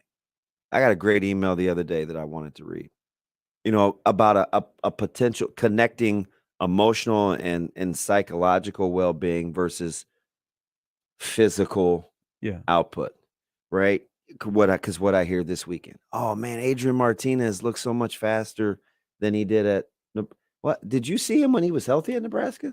He's pretty fast. But playing free and feeling good about yourself and having confidence and trust what you're doing, you play different. So I'm not saying strength and conditioning is perfect, but I'm just not ready to say that the same team that went toe-to-toe with Oklahoma and Norman last year, which was a better Oklahoma team, is that much worse this year against that Oklahoma team doing the same thing. Right? Which is in essence what the email was saying. So I'm just trying to now, can it be tweaked in some areas? I'm sure there's probably no question, right? I mean, you got to yield better results, but just the linear, well, this is bad. This has got your mind is a powerful thing, man. And how you feel about yourself. If you're having a good day, you just naturally walk faster. No. It's subconscious. So imagine how you feel if you appreciate your boss and your work environment, you move different at your job. You could still know the same amount of skill sets to get your job done. You just move different. That's human nature. Imagine in a very, very competitive athletic sport like football. Try not feeling good about yourself or being unsure. That's why we you look slow too. Hey, we basically seen everybody, okay, that is viable to play in a Big Ten football game. But there's going to be that one guy. There's going to be that one guy that I think is unlocked, that we haven't seen his full potential, that maybe the light came on, a different voice, trusting, and that person shows you what they're supposed to be. Who's that guy? There's got to be one of them. I mean, there just has to be. Who will that guy be? And how soon will that be? And then you'll go, and then that'll be the next case experiment of what were you not seeing? And it could come back, your point, hey, the guy feels better about his life. He walks into facilities and excited to be there now. So he doesn't think, he just plays, and it's natural. And all of a sudden, the guy that when you were recruiting him and you said, man, I see this, this, and this, if we can just bring him along, all of a sudden that guy shows up and you go, that's a win. That's a win in this whole process. You could be good at your job, but you probably feel better knowing that I think you're good at your job, right? Like if I, right? You just feel better. Here is Derek before the break. Good morning, Derek. Derek? Hello? Hey, What's Derek. up, D? You there, buddy? Did you say Derek or Eric? Derek. Well, which is it? Is it Eric? It's Eric. I will say Eric. Hi, Eric. Eric, welcome. We got to talk to Jimmy. I'll go by whatever, I mean, I think Paul Bort's by better, I'm sure. Touche. But no, you guys mentioned with recruits the commitment to the university. Now, I could understand, 20 years ago plus the kids that are outside of the 500-mile radius that legitimately are committed to coming to play football at Nebraska. Do you really think that is the case today? The kids that are outside of the 500-mile radius that Nebraska is not beaten into their soul by their parents or their uncles or whatever. You really think these kids are committed to coming to Nebraska? A kid from, I don't know, Ohio or, California. What? 'Cause And I just and don't you're, think what that what we have else? that name. What else do you think it would be that would give you a chance to win? I get the kids that want to come and play for Nebraska, and that's the kids that we want. But are those kids legitimately good enough to come here and help us win football games? Because I think that we need to, of course we need to up the stars, on the recruiting trail. But I just don't see those, top 250 kids, from Texas that him as a junior in high school right now, committed to the University of Nebraska. And one thing that made me think about this was I was watching on the big network last night. I record the college football show. And one of their last segments, they were talking about what is the best open job right now. And they had Georgia Tech, Arizona State, and Nebraska. And it was up for debate. I mean, it was up for debate that Nebraska is better than those two schools. And the only reason those talking heads said that we were a better job was because of our NIL money. And then also we have deeper pockets. But on a national level, they're looking at us as pretty much even with a Georgia Tech or an Arizona State. Hey, but listen though, Eric, you got to understand, you don't think Nebraska's recruited well enough to win more than they have in the past 5 years? I think they have, and I'm actually surprised about how well we have been able to recruit. Okay, so people must want to come here. So people must want to come here. What I'm saying is, and I think what G-Funk is saying, is that it has to be something bigger than you. Even, I guarantee you, even at Alabama, where they get the best of the best, they will run you out of there if Alabama doesn't come first. You're absolutely right. But I mean, that's Alabama. Well, that's at Iowa. It's like that at Minnesota. You think Minnesota doesn't come first in Minneapolis? Yeah, I understand your point there. Yeah, schools, and I appreciate the call. Eric, schools that win, it's bigger than the individual. It's bigger than the coach. Now, the good ones, and I've said this before at like the high school level, the really good coaches intertwine themselves with the school. What was my prime example? I use Coach Lutke. You can't talk about Josh without talking about prep. They're the same thing. Coach Martin at North. It's the same. They're intertwined, which is why those hires are so important.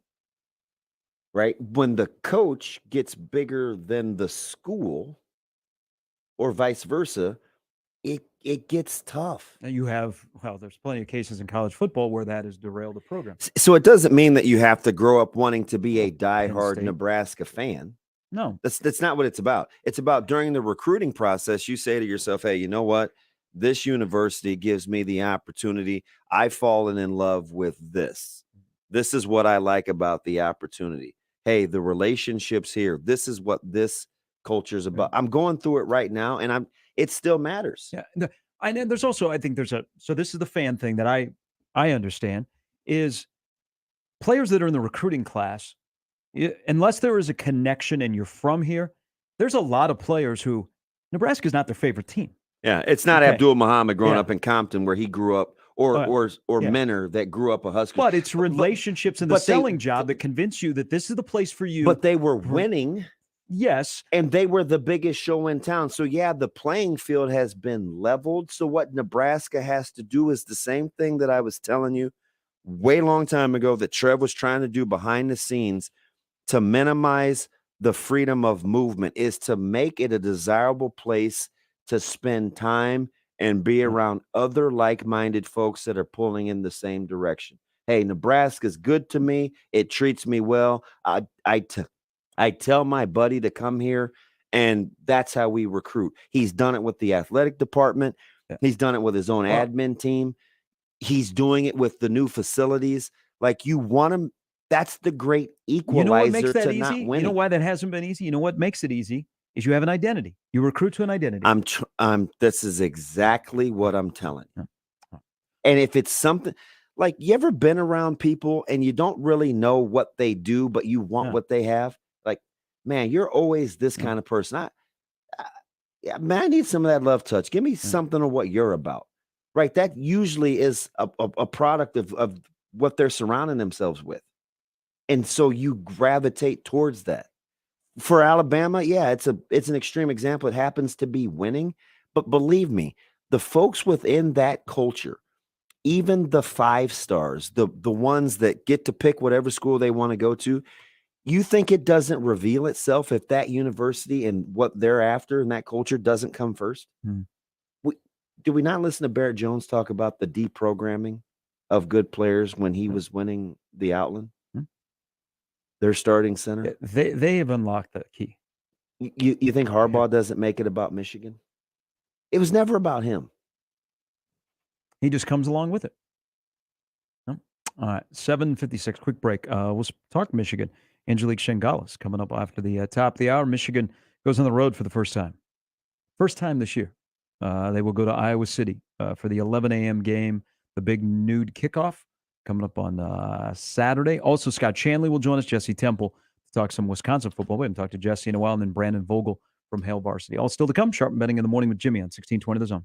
10 years of making a difference. It's an honor to be able to work with Team Jack to help tell Amaya's story, to tell him that we need money for cures. And without them, we wouldn't be able to do that. For 10 years, Nebraska has stepped up to fight pediatric brain cancer, and the fight continues later this month. And it's just opening people's eyes to pediatric brain tumor. The 10th annual Team Jack Radiothon, September 29th, all across Nebraska. Bill Jones and Olivia here again for Jones Bros Cupcakes and Cafe.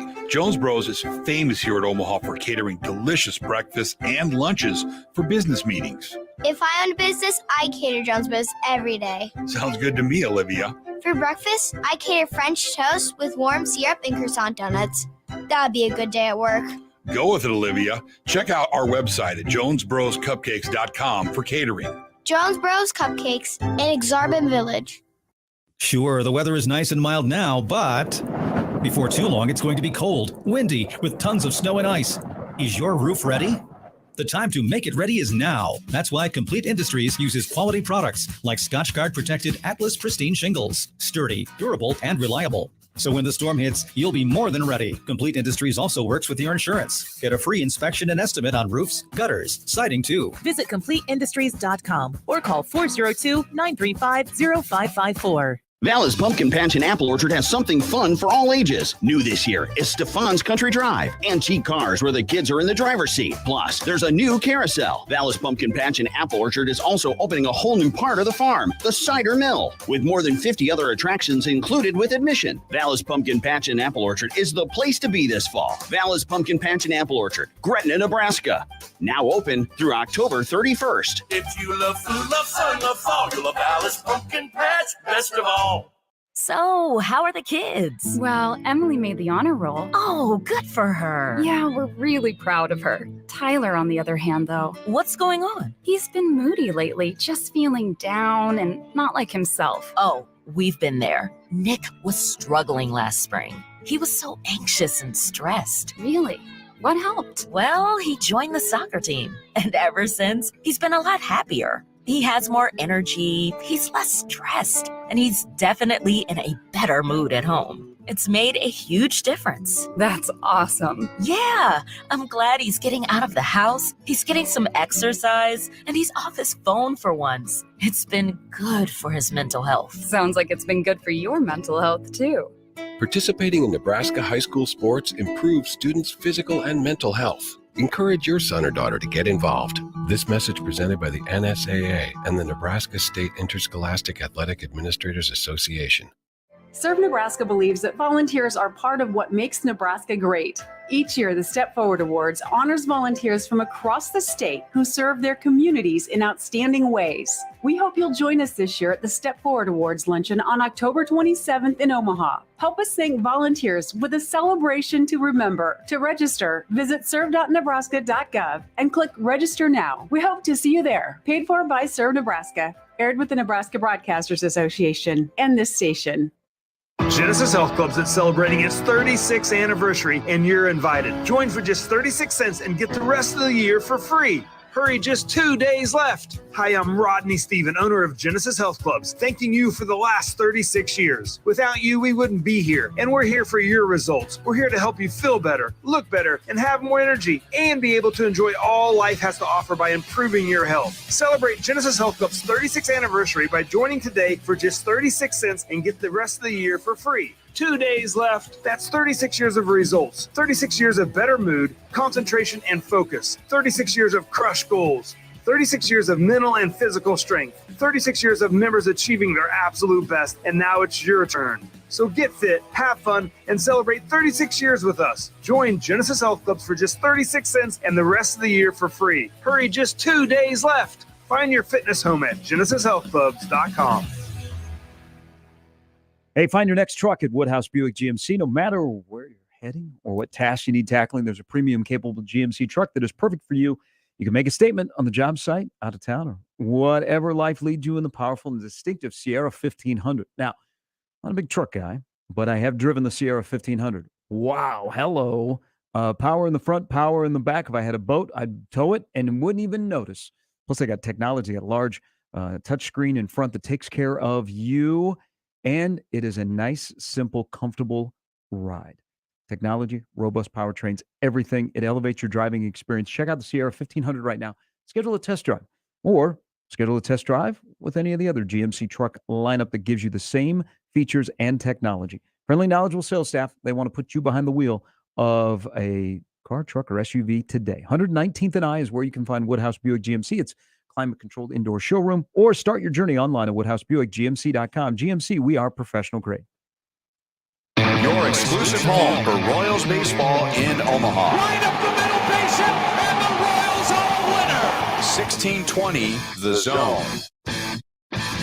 Sharp and Betting in the morning on 1620 The Zone, 1620thezone.com, and the 1620 The Zone app. All right, inflation is going up. You've been to the grocery store or anything else, prices are going up. We got good news today from Costco. You ready? I'm ready. The CEO of Costco said that more than likely the hot dog combo will permanently stay $1.50. There is some good in America. The more you know. We're back with Angelique Shingalis on Michigan, Iowa, coming up next.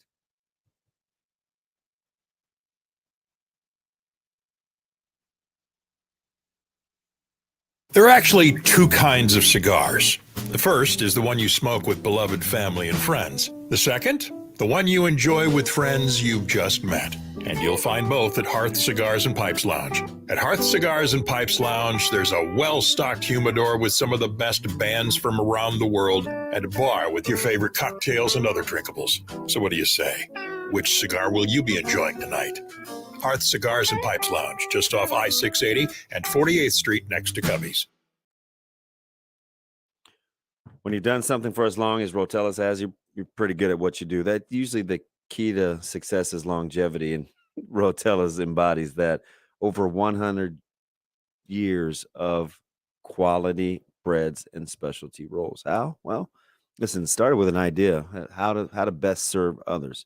And then they went with, okay, what goes into that? The quality ingredients, the little bit of the love touch, the non-negotiables that make Rotella's what it is from a texture and taste standpoint. So good. The shelf life, there's a reason that it tastes fresh for the remainder of however long you've got it in the bag. It's just that good quality. And when you mix it with some new sciences, you can get things like gluten-free. Rotella, the sky's the limits. So you got a couple of options. You can stop out at your nearest grocer, or you can visit rotellasbakery.com. But either way, get yourself some of that Rotella's Italian Bakery goodness. Woodhouse Ford is your certified Ford dealer, serving drivers throughout Nebraska for 47 years. Our commitment to our customers continues well beyond the date of purchase. You will leave our lot feeling comfortable and confident in your new vehicle. Customers have been relying on Woodhouse Ford since 1975 for high-quality vehicles, knowledgeable staff, and exceptional service. Experience the Woodhouse Ford difference and shop at one of our 3 locations in-store or online at woodhouseford.com. Live from the Host Coffee Studio, this is 1620 The Zone. 1620 The Zone. Traffic. From the Burton AC Heating, Plumbing, and More Time-Saving Traffic Center. Still getting reports of that accident along I-680 near Pacific Street, so please be cautious if you are in that area. Then along eastbound I-80, be prepared for some major slowdowns coming from the I-680 south and near 84th Street. On Dodge, it looks like you should be prepared for some significant delays from 94 to 87. And on Industrial Road, be prepared for some major slowdowns from 149th to 120th. As always, remember to stay safe and wear your seatbelts. I'm Chris Scott. This time-saving traffic was brought to you by Burton AC Heating, Plumbing, and More. September is Hunger Action Month, and this month you can join Burton in supporting Food Bank for the Heartland. This month, if you donate 5 cans of food at the time of service, you get a furnace safety inspection and cleaning for only $55. Request service at justcallburton.com. There are actually 2 kinds of cigars. The first is the one you smoke with beloved family and friends. The second, the one you enjoy with friends you've just met. And you'll find both at Hearth Cigars and Pipes Lounge.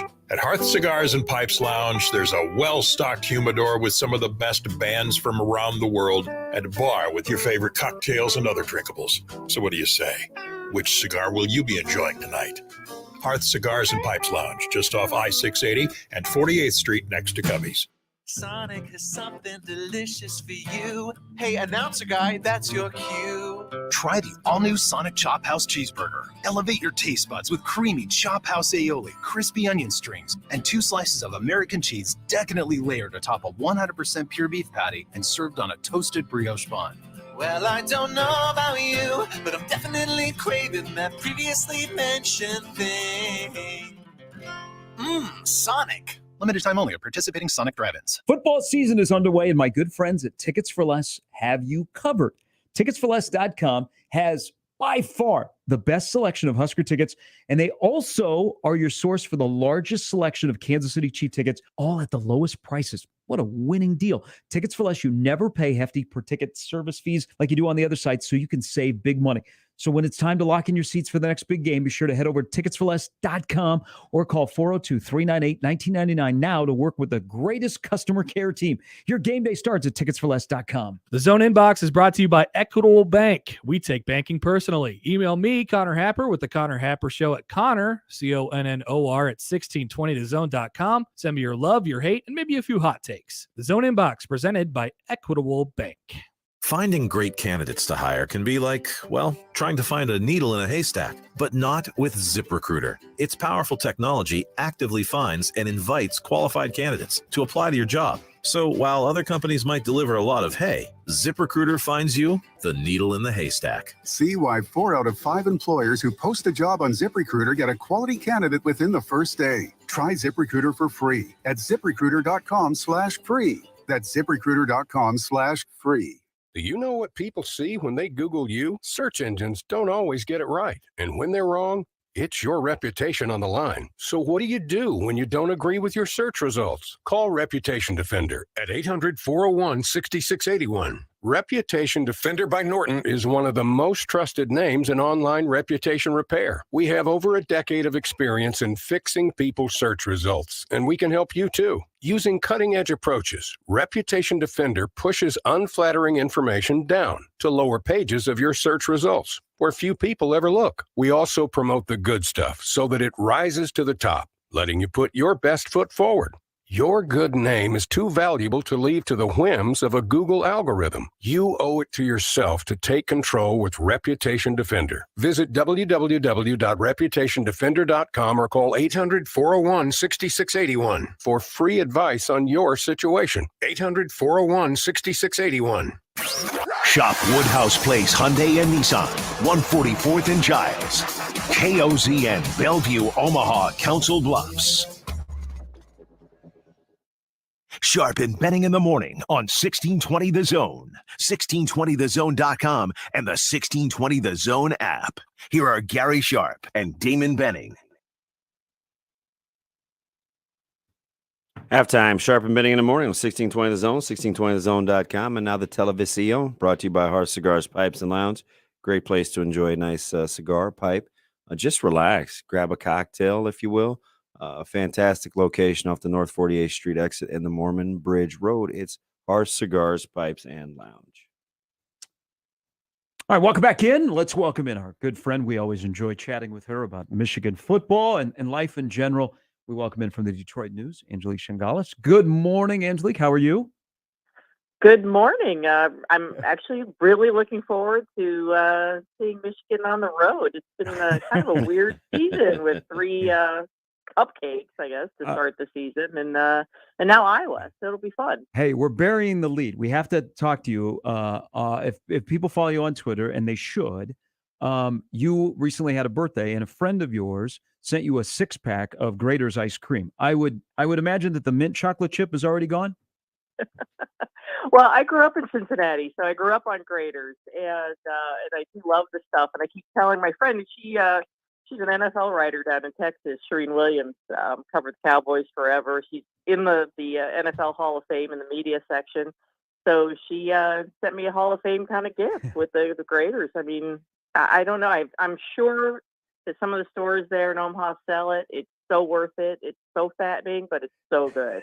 I'm sure the Buckeye Blitz will be the last that you'll dabble with. Oh, it's honestly one of my favorite flavors. And I went to University of Cincinnati, so the other flavor is Boldly Bearcat. So they're really covering all their bases with the 2 major universities within 100 miles of each other. But Buckeye Blitz is delicious. So now the current football team that you cover, what do you know about Michigan 2022? That's a really good question, because I think last year, they were really a chip on their shoulder, and they wanted to set their identity very quickly, and they did. And being a physical run-first team with Cade McNamara running the show, and this year it's really hard. I can't quite put my finger on the pulse of this team, who they are yet. I mean, they were killing those first 3 teams, as they should, and so, they've bloated their stats, and they're first in the country in scoring offense, but I'm not sure it's the number 1 scoring offense in the country. Sure, I suspect it isn't.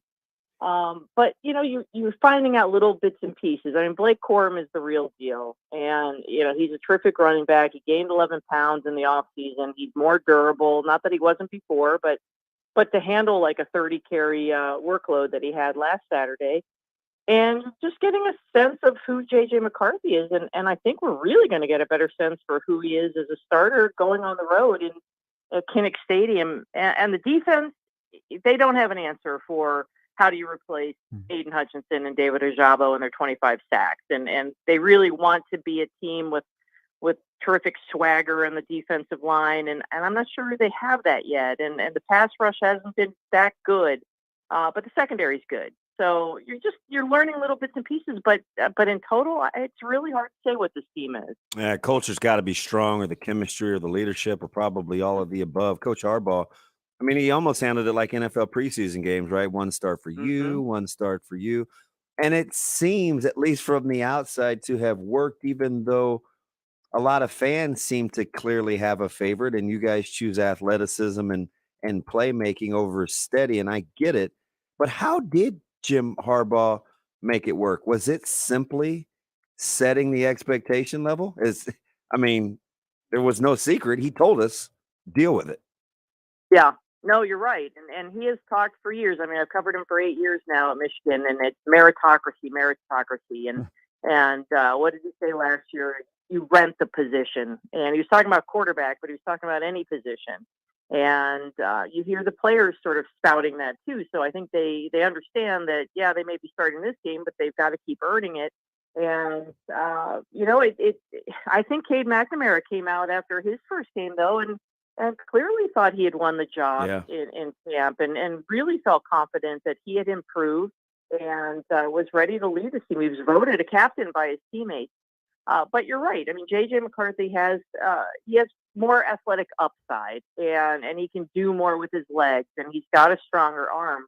But you put that against Cade McNamara, very steady. I mean, he's not a turnover machine. You saw JJ last week fumble twice. They didn't lose those fumbles, and he threw a pick that was caught out of bounds. So he didn't get penalized, but those opportunities are there for him to make mistakes. And going into a place like Iowa will expose that. And it's going to be really interesting to see what happens. I mean, Cade McNamara's hurt now. He's got a brace on his right leg. I think that's significant. I don't know that other people think it's as significant as I do, but to have that kind of that experience as your backup quarterback and it's not available, I think that's really that's putting them in a precarious position right now. What's your thought? I mean, this is a defense that lost two major NFL guys who combined for 25 sacks last year. They lose a coordinator, or they make some changes on that side of the ball, and they got some new faces with some guys that are returning. What's your thoughts through 4 games on this defense? It's puzzling. I think Jesse Minter has done a really good job, and Jim Harbaugh hired him to kind of continue that scheme that Mike McDonald introduced last year. They both were on staff at the Ravens, and Jesse has a college background more so than McDonald does. He was at Vanderbilt last year calling the defense. And so I think the players have responded very well to him. And they brought in Mike Elston, who had been at Notre Dame. He's coaching the defensive line. The players seem to have really responded to him too. But, the pass rush was there in that first game against Colorado State, but that team has given up more sacks than any team in the country. So I'm not sure racking up 7 sacks against a really bad team is something you hang your hat on, because they have not had that kind of production since. They had 3 sacks last week against Maryland against their backup quarterback. I mean, Tua, I say Tua's brother because I butcher his name. He's extremely mobile. He's extremely athletic, and Michigan did not tackle well in the first half. They made some adjustments in the second and got better. But I think we've answered the question by watching this team. Can they replace Aiden and Ojabo's production? And I don't think so. I don't think that there is those athletes aren't on this team. They will have production from various pieces. And but I think the secondary is legit, and Junior Colson, linebacker, is legit. So I think that those are things that we do know about this defense. That's when you have a Daxton Hill and a Ross and a Jabo and a Hutchinson, you probably can get overlooked. But he ruined Nebraska in Lincoln in a close one a year ago. He was co-defensive player of the year or of the week, I think. And Maisie Smith picking up where he left off. He killed Maryland a week ago at arguably his best performance. How good potentially do you think the man in the middle is? And there's a whole lot of him. He's got to be 330? Yeah. I mean, Smith has been a monster. He has been, and I failed to mention it, and I'm glad you brought him up. I mean, I thought Kirk Ferentz had a great description of him yesterday during his news conference. Called him a refrigerator that can move. Yeah. And I watched Mozzie a lot last week. I mean, he has been getting double teamed this season, and he's been able to shed those, and not always, but I thought last week he definitely had his best performance, as you said. I mean, he had a critical tackle. He had a tackle for loss in the first half when Maryland was driving and really getting some momentum, and he really came up with a big stop there. But he is a guy who I think he's probably getting frustrated at times because people aren't talking about him as much. But he is doing his job, and it's sort of like on the other side of the ball, Olu Watimi, who the graduate transfer at center. I mean, he's a guy who is he is handling the workload like a real champ, and I don't think people are noticing him as much because the focus is on the injuries on the left side and the new right tackle. But those two guys in the middle on both sides of the ball have been really, really productive for Michigan. As you're going inside of this game, and Damon and I did this earlier, Angelique, trying to figure out what a score would look like. I mean, we've looked at the line and thought, wow, that's 9.5 to 10 is kind of interesting for this game in Iowa City, where Iowa has a tendency to play up, especially top-ranked teams that come in there to play. What kind of a score are you looking at? A score for Michigan in what might be a tight field position game. A score that Michigan's got to get to that you would feel comfortable that they could get out of there with a win. Well, I mean, I think people are looking at that Big Ten championship game last year, and Michigan blew the doors off of Iowa, and again, that was a different team with the guys we've mentioned, with Hutchinson and Ojabo and Dax Hill, et cetera, and Hassan Haskins. I keep forgetting to mention him. I do think that they missed him, even though Blake Corum is definitely up to the task, but it's not going to be that kind of score. And Kinnick is a very dangerous place to play, and Michigan has not won their last 4 meetings there. In 2016, they were number 2 in the country, and it came down to that field goal by Iowa in the waning second. So I think it's going to be that kind of game. I think it's cheap. We have to do our picks, and I think it's always cheap when you. I picked Iowa with the points, but I picked Michigan to win a close game, like a 17-10, that kind of game. And I think it's going to be low scoring. This defense is for real.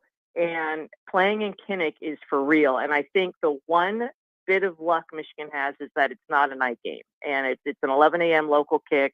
And because that place is, I've been there at night, it's like most night environments. It's just definitely more daunting, more imposing. And but I think that they are going to struggle. But I think Iowa's offense is terrible. And I just think it's going to be one of these slugfests. Angelique, before we get you out of here, let me cross sports here just because take advantage of your expertise because we like hockey around here and we follow it. In your opinion, where does Michigan hockey go going forward as a pretty successful program? What happens in your opinion as the 2022 season starts?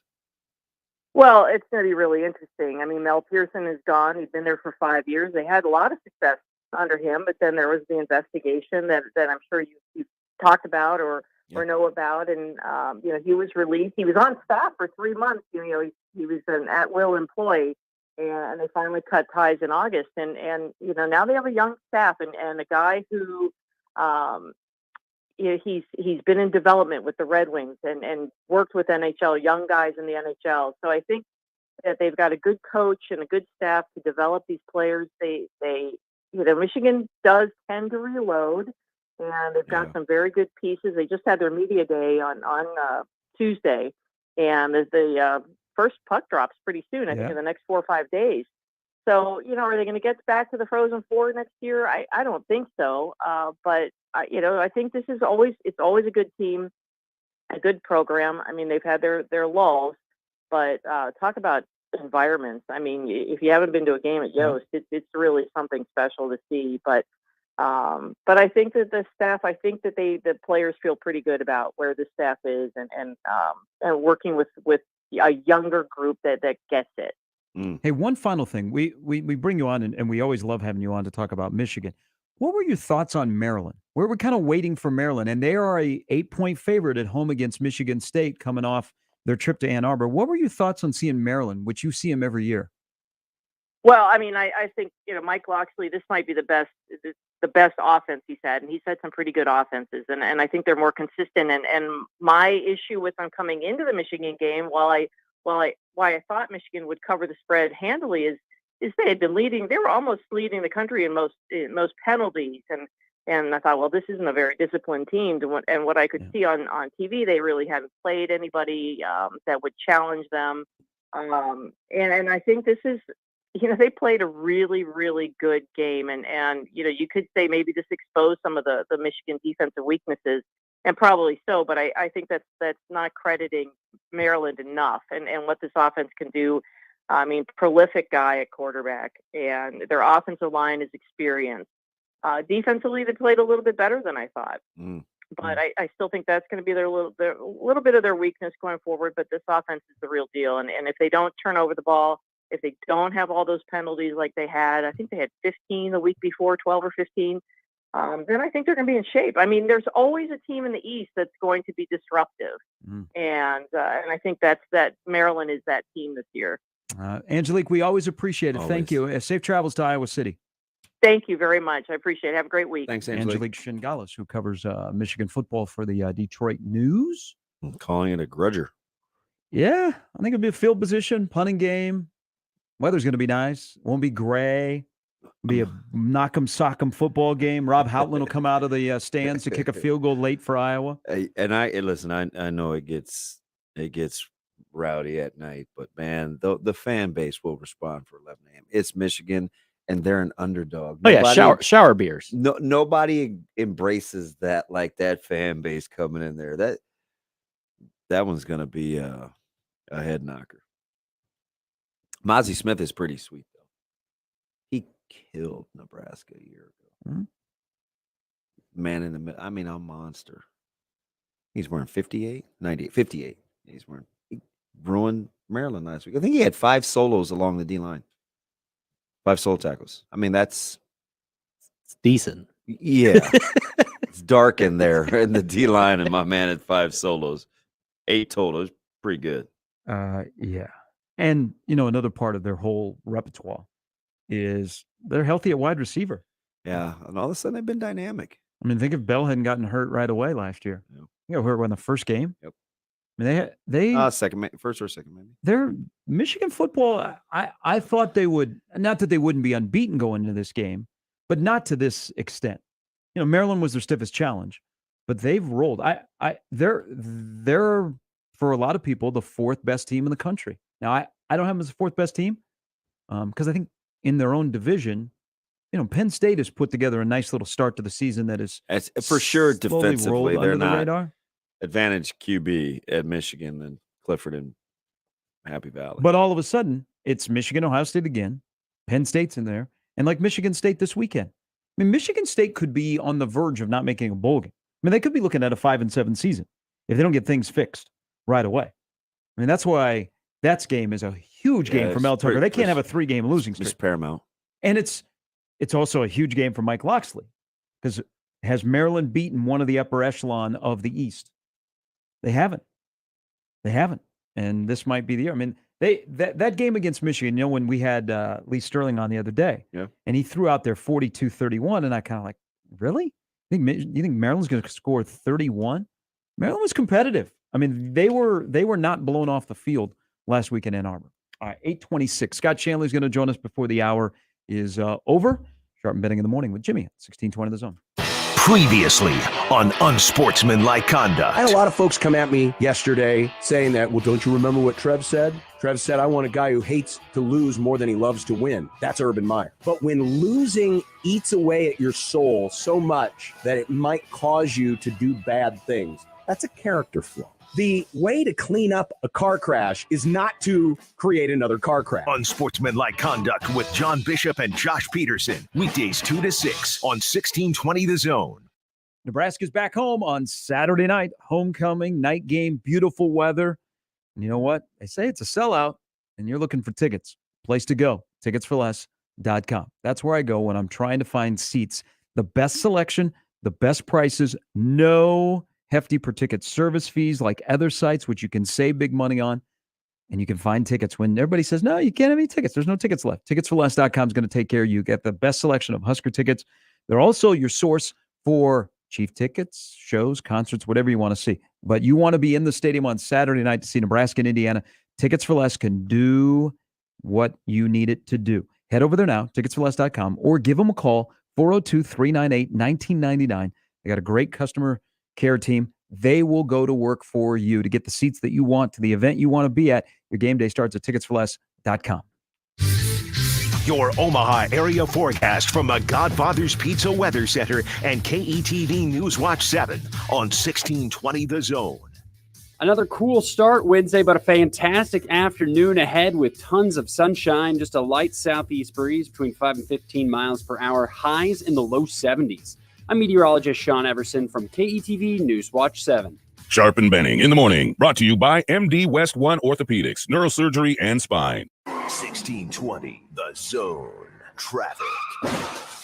From the Burden AC Heating, Plumbing, and More Time-Saving Traffic Center. Still getting reports of that accident along I-680 near Pacific Street, so please be cautious if you are in that area. Then along eastbound I-80, be prepared for some major slowdowns coming from the I-680 south and near 84th Street. On Dodge, it looks like you should be prepared for some significant delays from 94th to 87. And on Industrial Road, be prepared for some major slowdowns from 149th to 120th. As always, remember to stay safe and wear your seatbelts. I'm Chris Scott. This time-saving traffic is brought to you by Saul's Jewelry and Loan. Everyone knows Saul's pays top dollar for your gold, but Saul's pays cash on the spot for your precious metals too.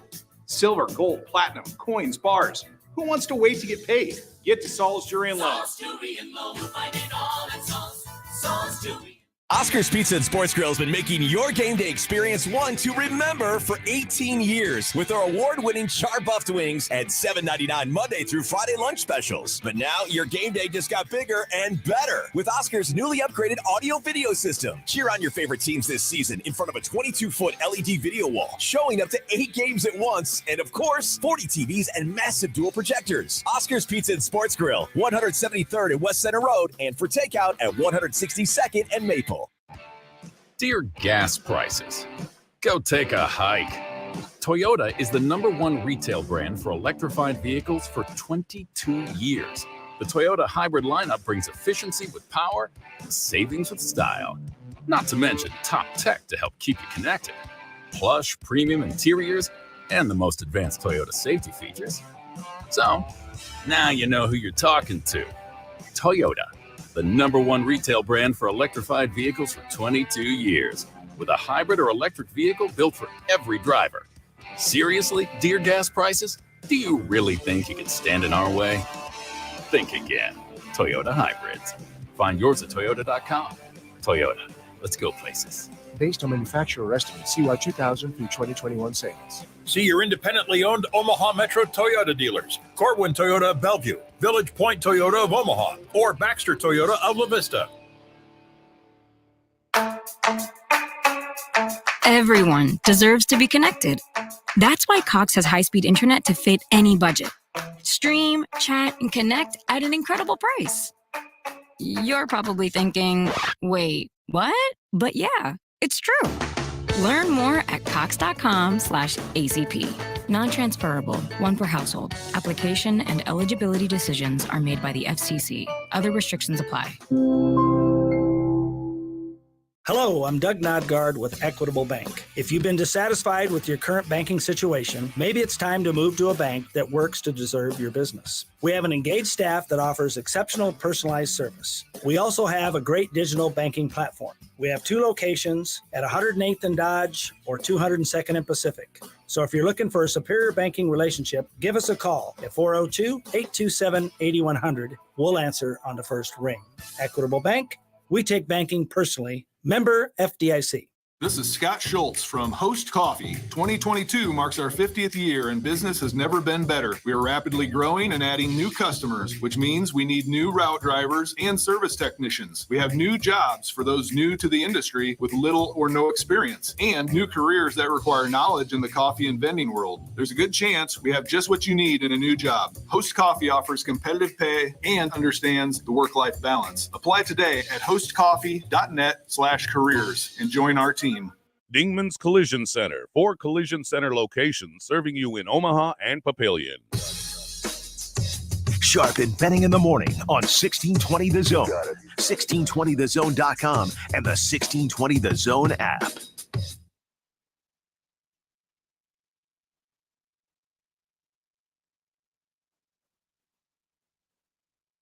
All right, Scott Shanley's going to join us here in a little bit.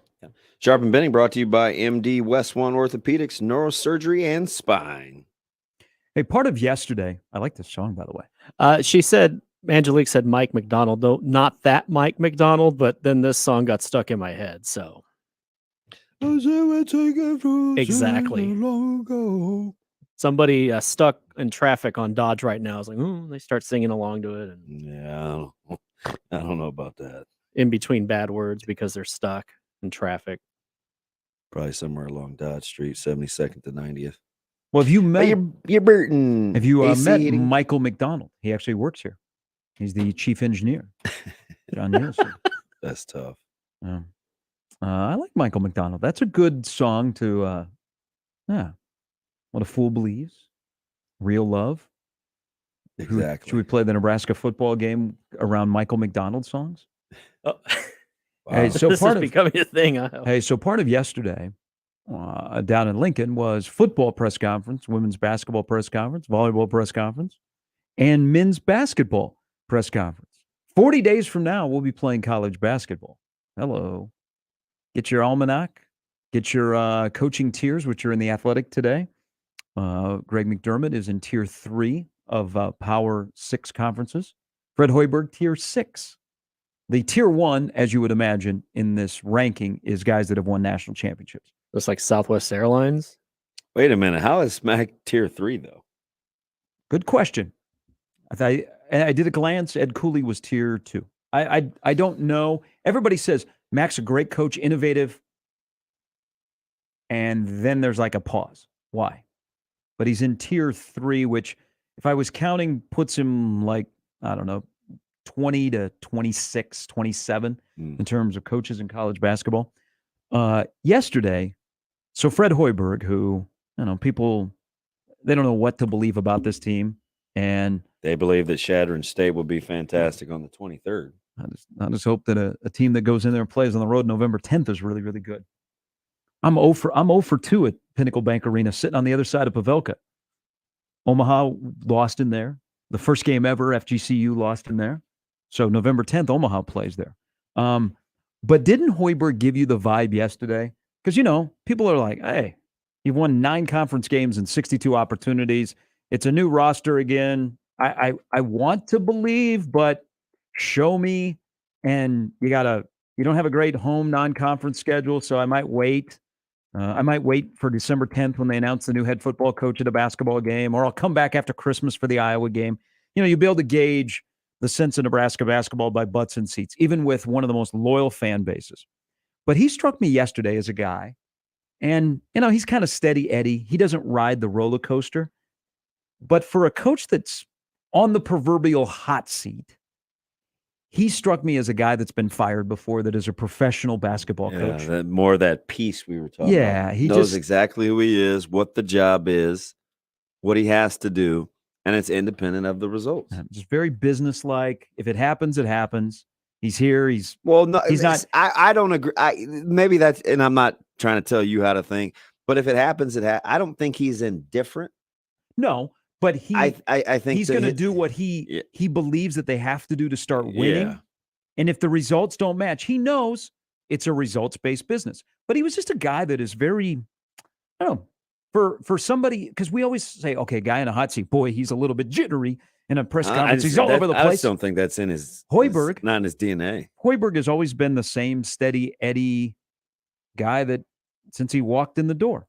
And that struck me yesterday as he was talking about his team, which I'm, of course, very curious about, but you kind of don't know what to believe until you see it, because could Nebraska basketball, and they're going to be preseason bottom of the Big Ten, could Nebraska basketball change their sort of stripes this year to go from where we were expecting pretty basketball and passing, shooting, all of that stuff, to you could be a junkyard dog, defense is your repertoire team? Can you do that in a short amount of time to give you, with your roster, your best option to win basketball games? If that's the strength of his roster, you absolutely can.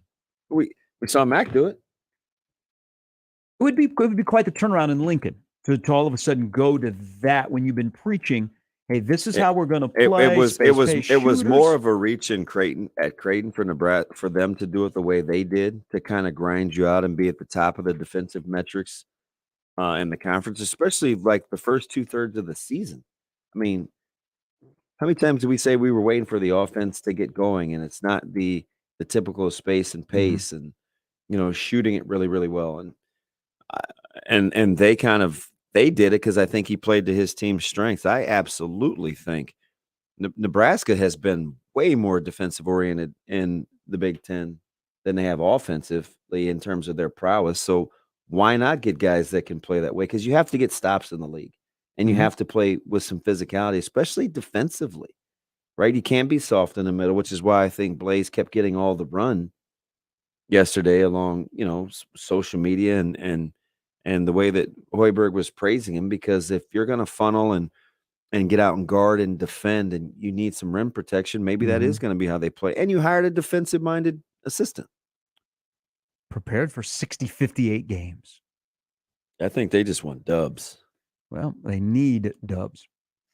that non-conference schedule, they're going to go through. Yeah, as long as they're the ones with 60, sounds good. Yeah. But I think Blaze and Wilcher, if I had to pick two either newcomers or returnees that are not named Greasel or Walker, those would be the two guys that, if Nebraska is going to have success, those guys have to be good. I mean, C.J. Wilcher, who more consistent in the lineup every day. Talking about Monday, yeah. Because Greasel was a really good pickup for what this team needed. And I think CJ showed you some flashes later in the season. Yeah. Kind of started to settle in. And he's playing more, too. Yeah, just need him, that guy at the end of the year, to be in the lineup in a consistent basis. Shot selection guy here emailing me like, did you see? Yeah, I know. Okay, so his basketball IQ last year was 0. Okay, the Now, guy, again, that's not me. the guy wearing his jersey sitting courtside, come on. At times, he struggled. But if Nebraska is to make strides, he's a guy that I think has to make the next jump. Not named Derek Walker, that's a returning guy. But there was just the vibe of Hoiberg was very professional yesterday. He's been there. It's happened. It's a business. This is what I'm going to do. This is what I have to do. I'm not like scrambling to save my job. I now believe this is the way we got to play. And if it doesn't work out, I know what this is, what we're up against, but this is the way that this team is going to have to win basketball games. And this goes against what I've been preaching for 3 years. Good on him to realize that, look in the mirror and say, hey, I want to win here.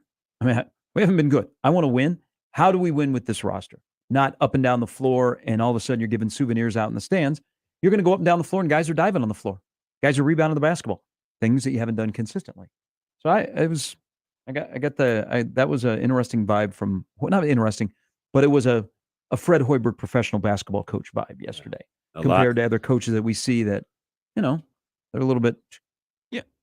Again, a lot better pressers for the college guys, unless you're Penny Hardaway, than it was in the NBA, which was, nothing short of interesting. Nobody talked basketball. To be in the, Brooklyn or Boston or Phoenix. What about your Lakers? Hey, so, how about Platsky just basically asking Russ, you guys don't really want to, you guys don't want you here. Are you cool with that? I took some kahunas to ask that question. It's like, they're a mess. Do you how many, just take a stab. How many expiring contracts do you think the Lakers have? Well, I know Probably 14. 11. Yeah, I know one is not. 11 expiring contracts. It's a tough way to play basketball. Going to build around LeBron, though. And the second he retires, 11 expiring contracts. They'll be players next year, but LeBron will be old and they'll have to build around AD if they don't move him. But they'll be able to reload quickly. You just have to see what the free agent market looks like. The team to beat is just, they share the building with them. It's going to be the Clippers. Especially if Kawhi is back to Kawhi. Kawhi looked fantastic on social media getting buckets. That team goes 11 deep.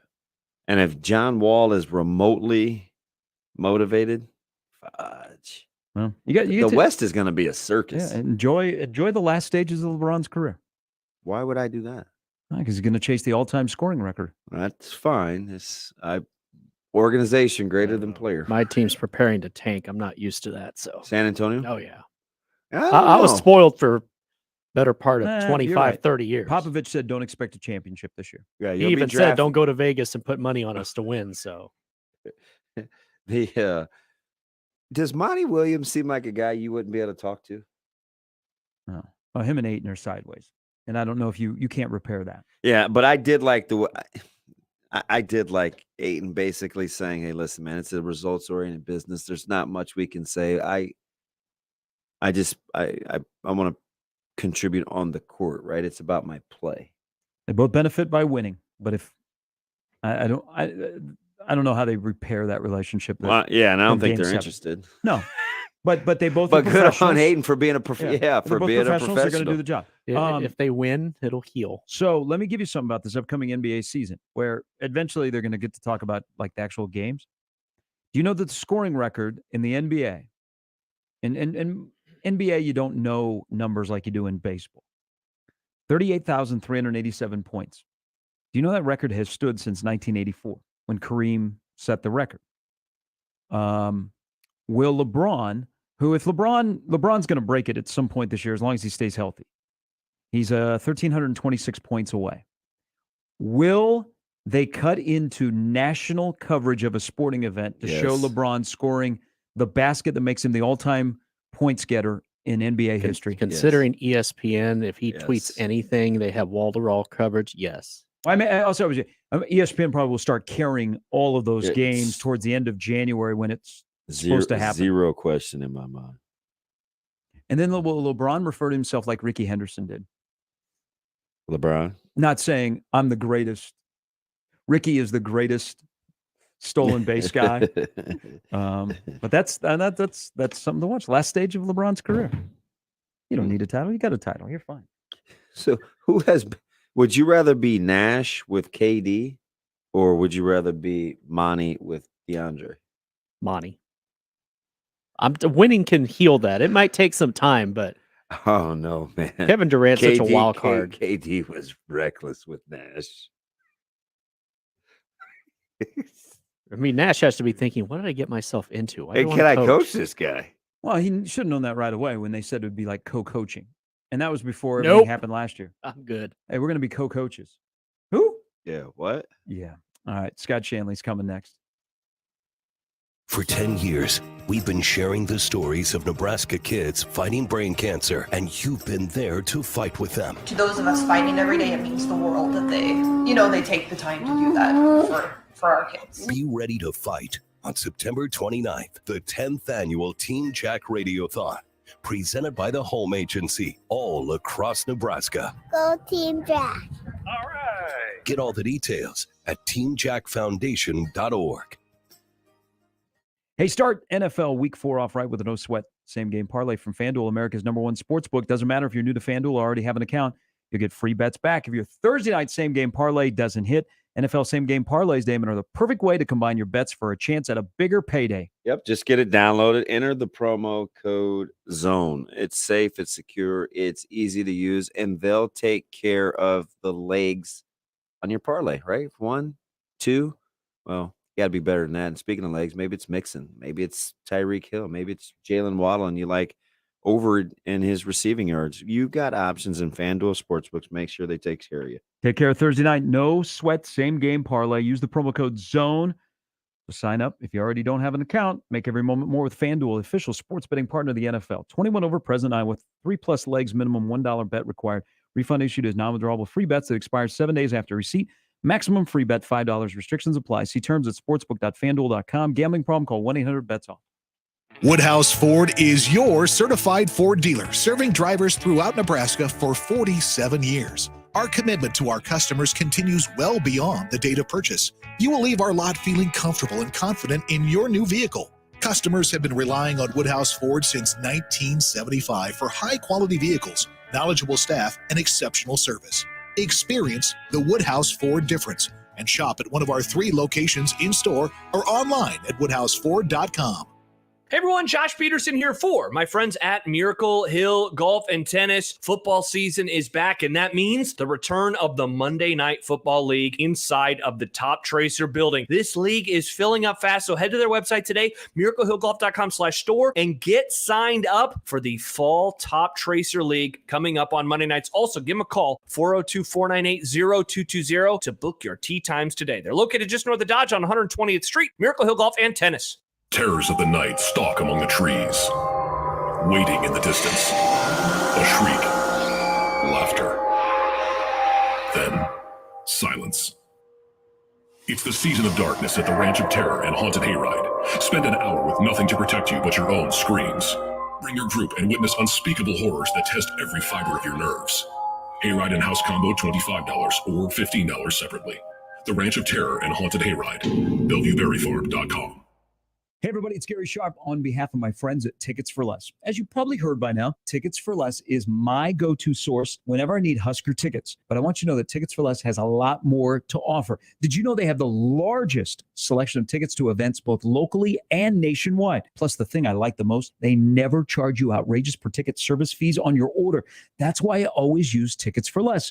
Whether I want to go to Arrowhead and see the Chiefs play, attend a concert or a show, ticketsforless.com is my first stop. See for yourself at ticketsforless.com. It happens every day, and homeowners are victims every time, unless they call us. Hi, this is Garen Armstrong with Shamrock Roofing. Recently, a local homeowner with an aging roof had two well-known roofing companies out. Neither found hail damage for an insurance claim, but both happily submitted bids for a new roof. Then, the homeowner called Shamrock Roofing. We found significant hail damage and sat with the homeowner when he filed his claim. We were there again when the insurance adjuster came out. And when the insurance company tried to deny the claim, the homeowner appealed with his evidence from Shamrock. The insurance company then approved the full claim for a new roof. Shamrock Roofing helped the homeowner get his roof when the other roofing companies could not. That is exactly why we say call Shamrock Roofing first, especially if you're wondering about possible wind or hail damage. If you have it, we'll find it.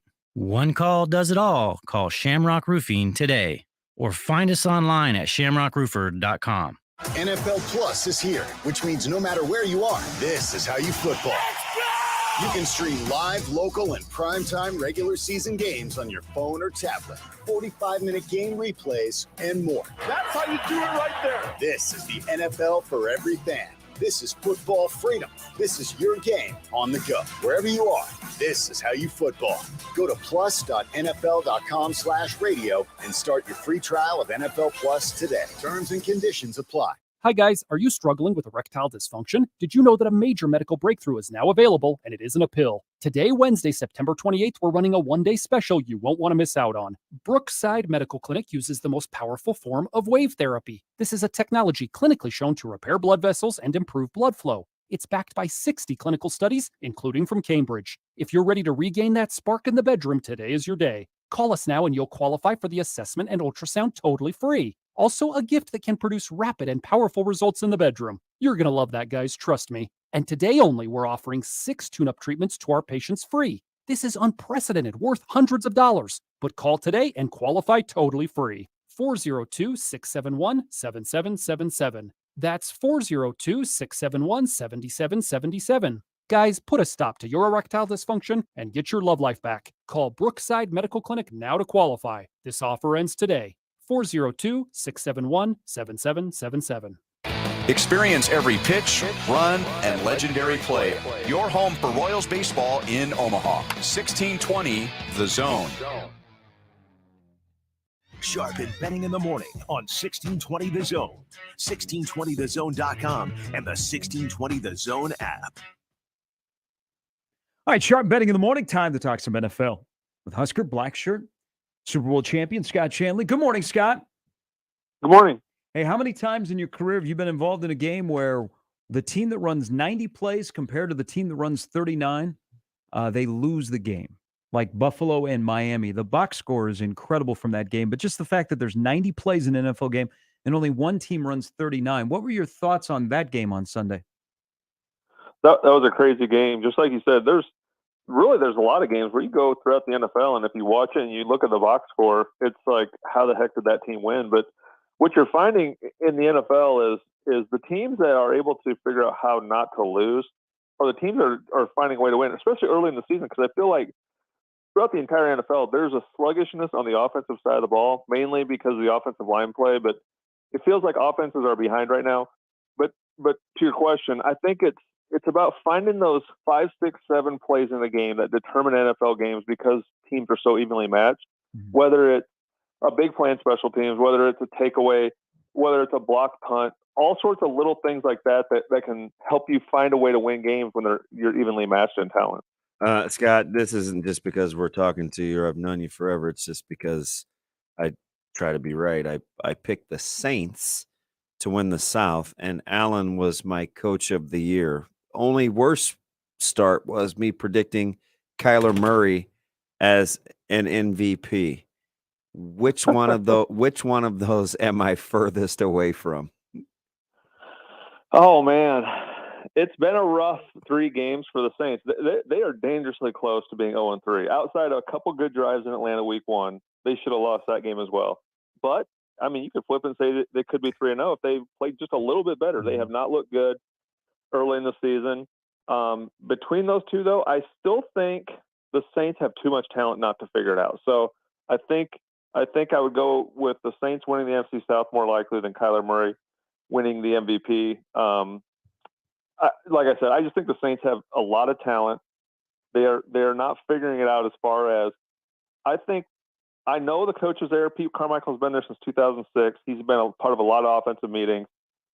They have to figure out that Jameis Winston skill set does not mean running the same plays they ran with Drew Brees.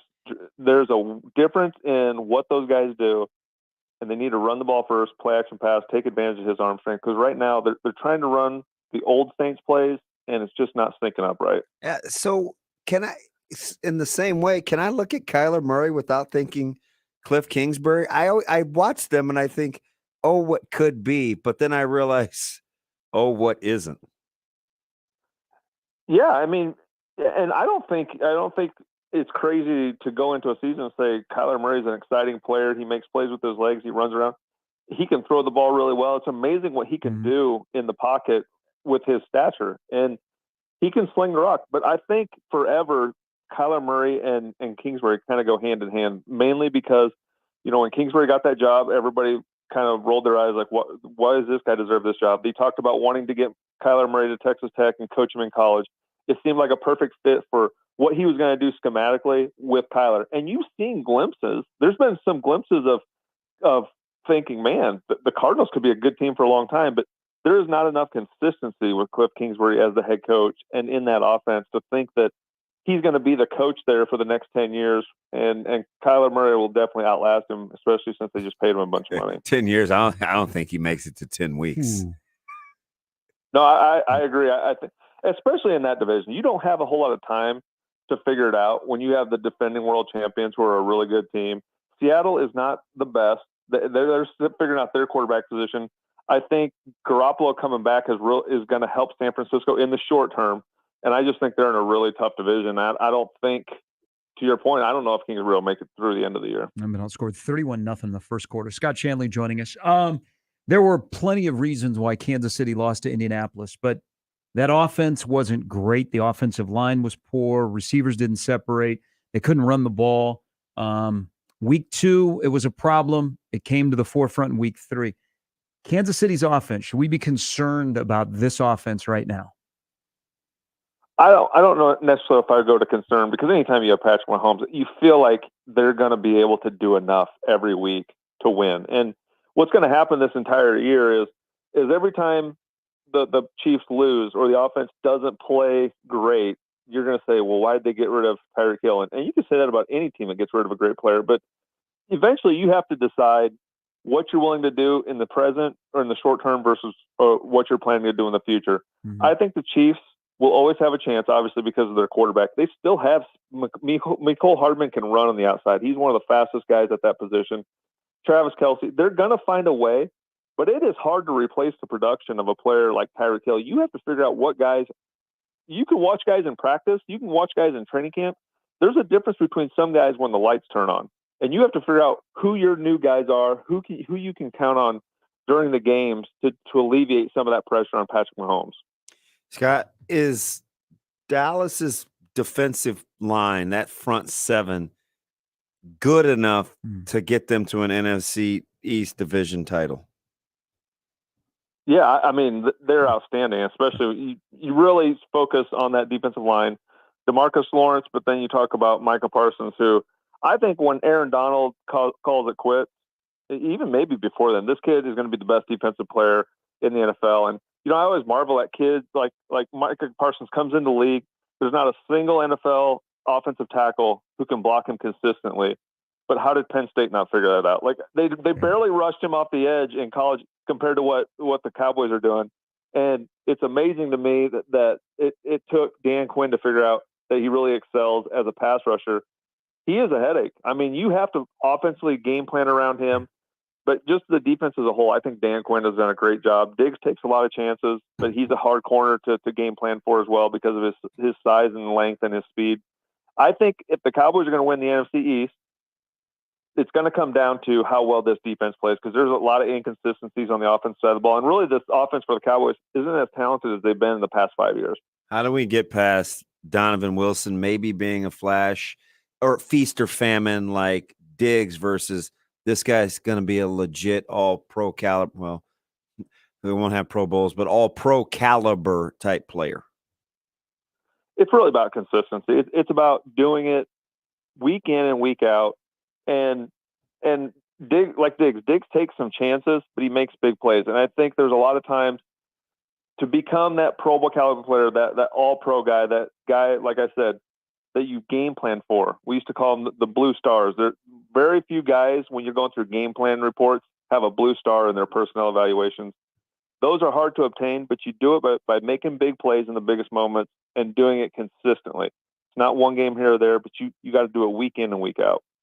The other part of the Cowboy, I mean, watching them Monday night against the Giants, and Evan Neal had a terrible game. I mean, welcome to the NFL. Good luck to anybody when you have Lawrence and Parsons are working on the same side like they've been doing for 3 games. I mean, good luck to any offensive line. I don't care if it's a rookie at tackle or whatever. I mean, that's a win for Dan Quinn, it would appear. Yeah, and that's what your job as a defense coordinator is, to find out how you can stress the offense the most. Personnel matchups, and that's what's fun to me about the schematics of the NFL is just the matchups that coaches put players in. And every single week you roll in and you go in on Wednesday morning and you find out how are we going to match up our guys versus their guys to take advantage of mismatches. And Dan Quinn is doing an outstanding job of it. The situations he puts Michael Parsons in to succeed, couple him with DeMarcus Lawrence, like he said, there's not a whole lot of offensive tackles in the league. They're going to stand a chance when you line those two up on one side. But now as an offense coordinator, you've made that guy change his play calls. You made him keep a tight end in the block instead of getting him out on a route. You made a running back stay in and chip instead of getting him out hot on a route right away. So those two guys definitely have offensive coordinators' attention around the league. Usually in the NFL, if teams are playing poorly, you can kind of look to quarterback play. I don't feel it's that way in Las Vegas. It's not about Carr. What do the Raiders do? Yeah, I mean, the Raiders are one of those teams that a lot of people had high expectations for. But, going into the season, AFC West is absolutely loaded. So even if you're a good team, somebody has to finish last. Somebody has to finish fourth. I didn't necessarily think it would be the Raiders. I thought it could be between the Broncos and the Raiders going into the season to finish in that 4th spot. But Josh McDaniels in his second trip as a head coach, he failed as the Broncos coach the first time.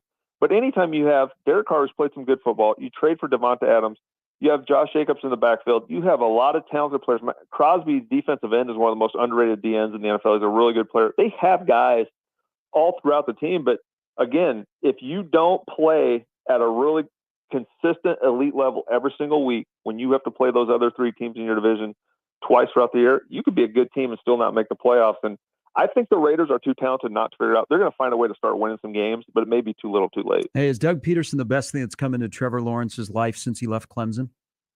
Absolutely. Absolutely. I thought when they got rid of Urban Meyer and they were talking about coaches for that job, Doug Peterson was the one guy I said the Jaguars should hire because of his success in Philadelphia, his success with Carson Wentz before Carson got hurt, his success with Foles. He's a quarterback-driven coach, knows how to talk to those guys, knows how to get the most out of them. So I thought for Jacksonville, it made a lot of sense to hire a Super Bowl winning coach who could be a quarterback whisperer. And so far, it's working out great. All right, Scott, great stuff. We appreciate the time. Yeah, absolutely. Take care, guys. That's Scott Shanley. The NFL starts up again tomorrow night. Miami. No Tua, it looks like. Who is the backup in Miami? Teddy? Yeah, so are they just Josh Rosen? Keep saying it's an ankle in the back and he's not in protocol, or is it just an ankle in the back? He looked like he thought he was an Ace Ventura when he got up. But he just kind of they have to wobbling double around. down because of how quick they put him back in the game. But the reports yesterday when he did not practice were ankle and back. Yeah, don't you think they have to be a little careful here? The NFLPA is. Well, I don't think you can say he's in protocol because you denied it. Oh, yeah. They've so it kind has of to be gone- something else. But the ankle in the back is holding him out? Well, I don't know. You saw him get up, and then I mean, try and get off the field? That look like a back to you? I don't know. But then I saw he played, and I don't know. Ask him where you playing. He says Tuscaloosa. Well, all right, you better go see the trainer. He had maybe better weapons. Oh, no, he's got Waddle and the Hill. All right, last hour is upcoming on a Wednesday. Sharp and Betting in the morning at 1620 The Zone. MD West One's team of neurosurgical spine specialists is the largest and most advanced in the greater Omaha metro. MD West One has been voted the #1 private practice and #1 in neurosurgery and spine by Best of Omaha year after year. They can help if you're suffering from recurring neck and back pain, weakness or numbness in your extremities, sciatica pain, or any other recurring issues stemming from your neck or back. Go to mdwest1.com to meet the spine team at MD West One. Live from the Host Coffee Studio, this is 1620 The Zone. 1620 The Zone. Traffic.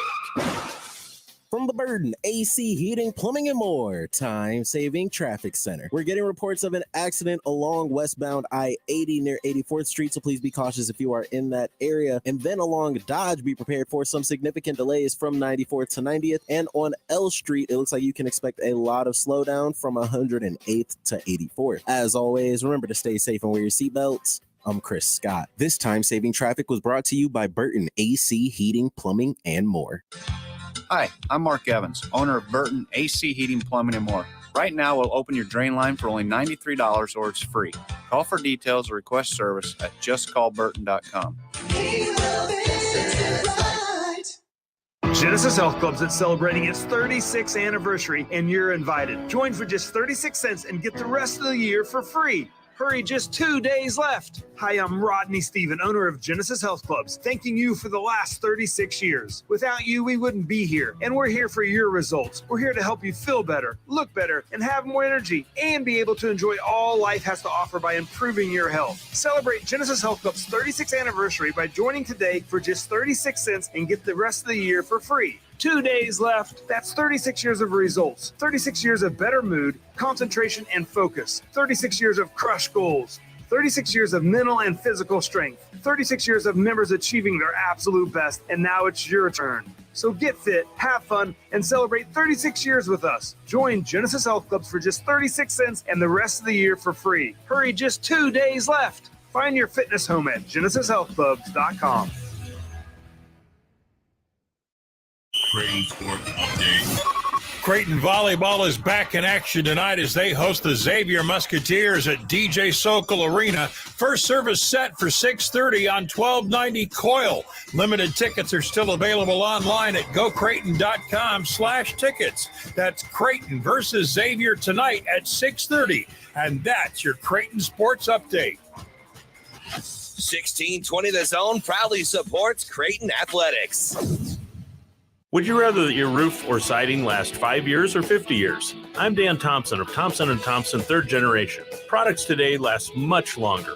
Gone are the days of just tear shingles off, nail shingles on. Whether it's impact resistant, high wind tolerance, or in the case of EuroShield hail-proof rubber shingles, you can have great designer looks and durability. At Thompson & Thompson 3rd Generation, we don't just give you an estimate. We educate you and give you options. So you decide, 5 or 50. Click Thompson 3rd today and start enjoying your new roof or siding. Husker football season is underway, and my friends at Tickets for Less are here for all your Husker ticketing needs, home and away. You want to secure tickets for the next game, or you need to sell your seats for a future game, Tickets for Less can help. Shop the best selection of Husker tickets now at ticketsforless.com, or you can call and order over the phone at 402-398-1999. If you love your Huskers and saving money, ticketsforless.com should be your go-to spot with no per-ticket fees.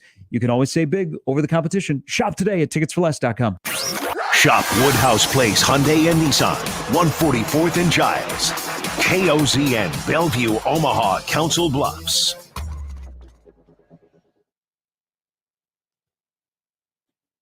All right, welcome back in. Sharp and Betting in the morning. Last hour of a Wednesday. Usually not a good thing when our general manager comes into the studio and says, I'd like to be on air and hop into this conversation about what we're talking about. Who is the favorite, the betting favorite in the West? Would you like to chime in? Are you the Warriors, the Clippers, or what is the Suns the third? Yeah, in that I'll order. take the Warriors, but in the East, I'll take the Bucks, and the Bucks will win it all. There we go. Can't forget about the Bucs. Says the Milwaukee. No, guy. no, don't, Jimmy. Don't give him a pass. Don't say, "Hey, can't forget about the Bucs." He's a total Bucs. Wisconsin guy. Yeah. Total. Well, so are you. Look what you're wearing. Oh, that's West Side, right? Because there's a little whatever that changes it, right? Yeah. We've got jokes. All right. So Mark is in our studio for a reason. We don't want to blindside our listeners, but we have a significant announcement that I guess this is we've talked enough today or over the course of 10 years. So Yeah. And, this is the first time that I think I've been on your show. And I will say this is an incredibly hard announcement to make. It's probably one of the most difficult ones that I've ever had to make. Because as Gary said, it is a very significant announcement. But after several months of having conversations with Damon and trying to convince him, doing everything within my power to convince him to stay and continue with 1620 The Zone, Damon has informed us that he is going to move on. We've had many, many conversations, text messages, meetings, which I know Damon does not like, but Damon felt it was time for him to go and to move on. What? Damon, if I know correctly, if corporate's numbers or dates are right, you were hired in March of 2008. 14 phenomenal years at NRG Media and being a part of 1620 The Zone. And I know even before you were hired, you were a contributor to the station. Your contributions have been phenomenal. I can't even begin to state, how much everyone here is going to miss you, including myself. And I've only had the privilege of working with you for just over 3 years. Other people have been working with you since the minute you walked in this door. But your smile is absolutely infectious. Your insights, your thoughts are thought-provoking. And it makes me, as well as everybody, stop and think. You are a very deep thinking individual, and I am really thankful that I've got the opportunity to work with you and spend time with you over the last 3.5 years. Your love for sports, your love for your family is second to none. And I think that's a huge, huge attribute that you have. I wish your decision would have been different. I still have a couple days to convince you. And believe me, I'm going to use every waking minute to try. But again, my history with you is short. It's 3.5 years. But our GSM, Stacy, who just walked into the studio, asked if she could come in and say a few things this morning. So, Stacy, why don't you come over the microphone and say some words?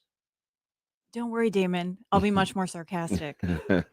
Hey, Mark mentioned 14 years as an employee, but as you know, your contribution started way before that. 2004, I believe. Yeah. When you started calling in as a listener and wanting to be part of our conversation.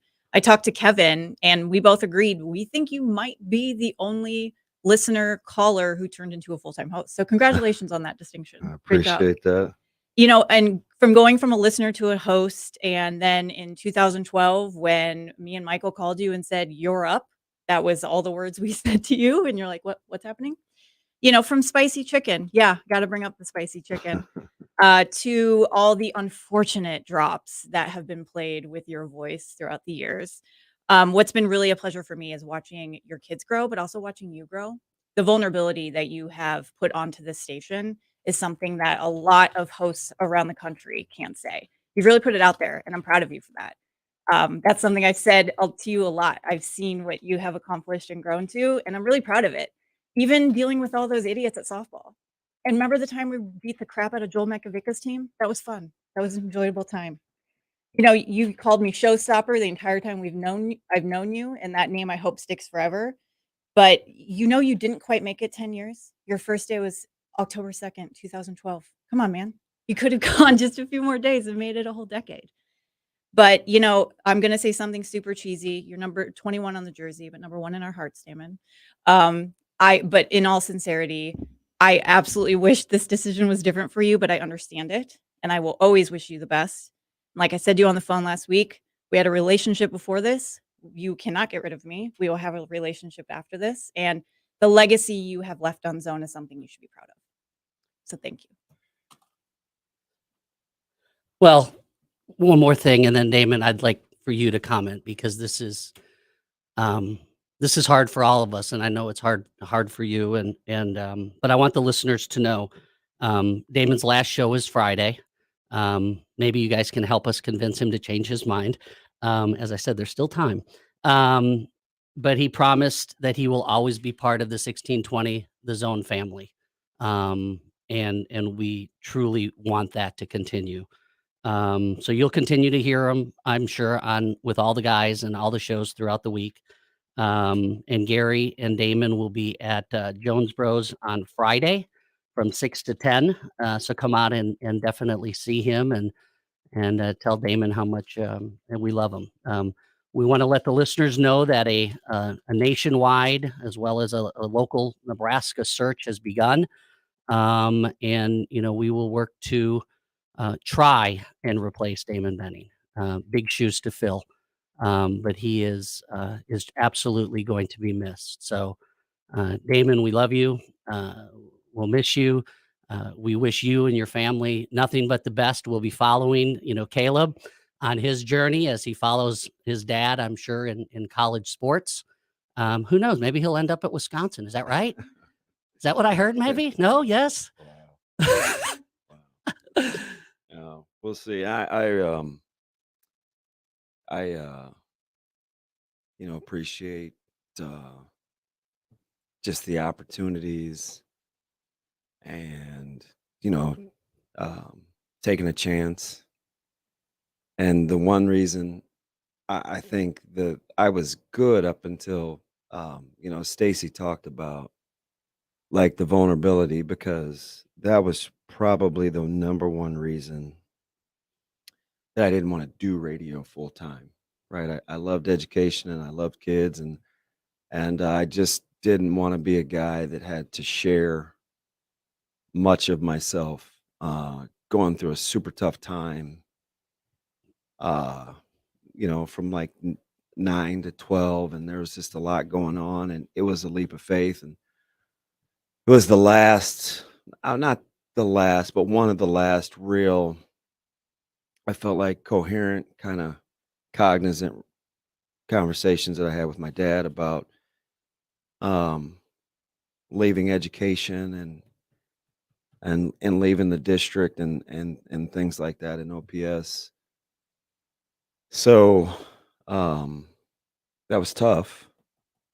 And to come to know that kind of sharing exactly what I'm thinking, whether it's long-winded or emotional or sarcastic or not, was part of what made the personality and the presence on 1620, right? Like, I'll say just about anything, even though I'm supposed to be the thoughtful guy. So I appreciate, you guys giving me that runway. I had two fantastic partners. No way I could have done this without, Gary was the professional of the bunch. Kind of allowed me some runway to stumble and to be emotional and to reel it back in and to kind of play off of that. I'll forever be thankful for that. Kevin and was kind of the silent voice on my shoulder, the guy that got all the weird text and the tough questions, and he kind of stayed in the background and was kind of the voice of reason and direction. Michael coming back and laying it on the line and giving everything he had, and Sharpie coming back to put the band back together. So it's been fantastic. Neil believing in me was probably the whole key.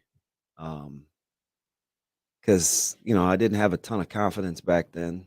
And I think him investing and coaching and allow us to kind of just invest in the show. And, he said, just worry about the content. Just worry about the content. I didn't know about sales. I didn't know about endorsements. I didn't know about anything. I couldn't even get in and out of a break. But tough decision, right? I mean, 5-6 months of kind of going back and forth and the decision. But I do appreciate the opportunity and the runway. And I just want to say thanks. Thank you. Maybe more to come. We'll celebrate with donuts on Friday before I get on the road to North Platte, which will be a quick turnaround. Appreciate you, Sharp. Really do. We got 2 more days together. Yeah. We got 40 more minutes here. Figure it out. Yeah. All right. Sharp and Betting in the morning. Back with more after this.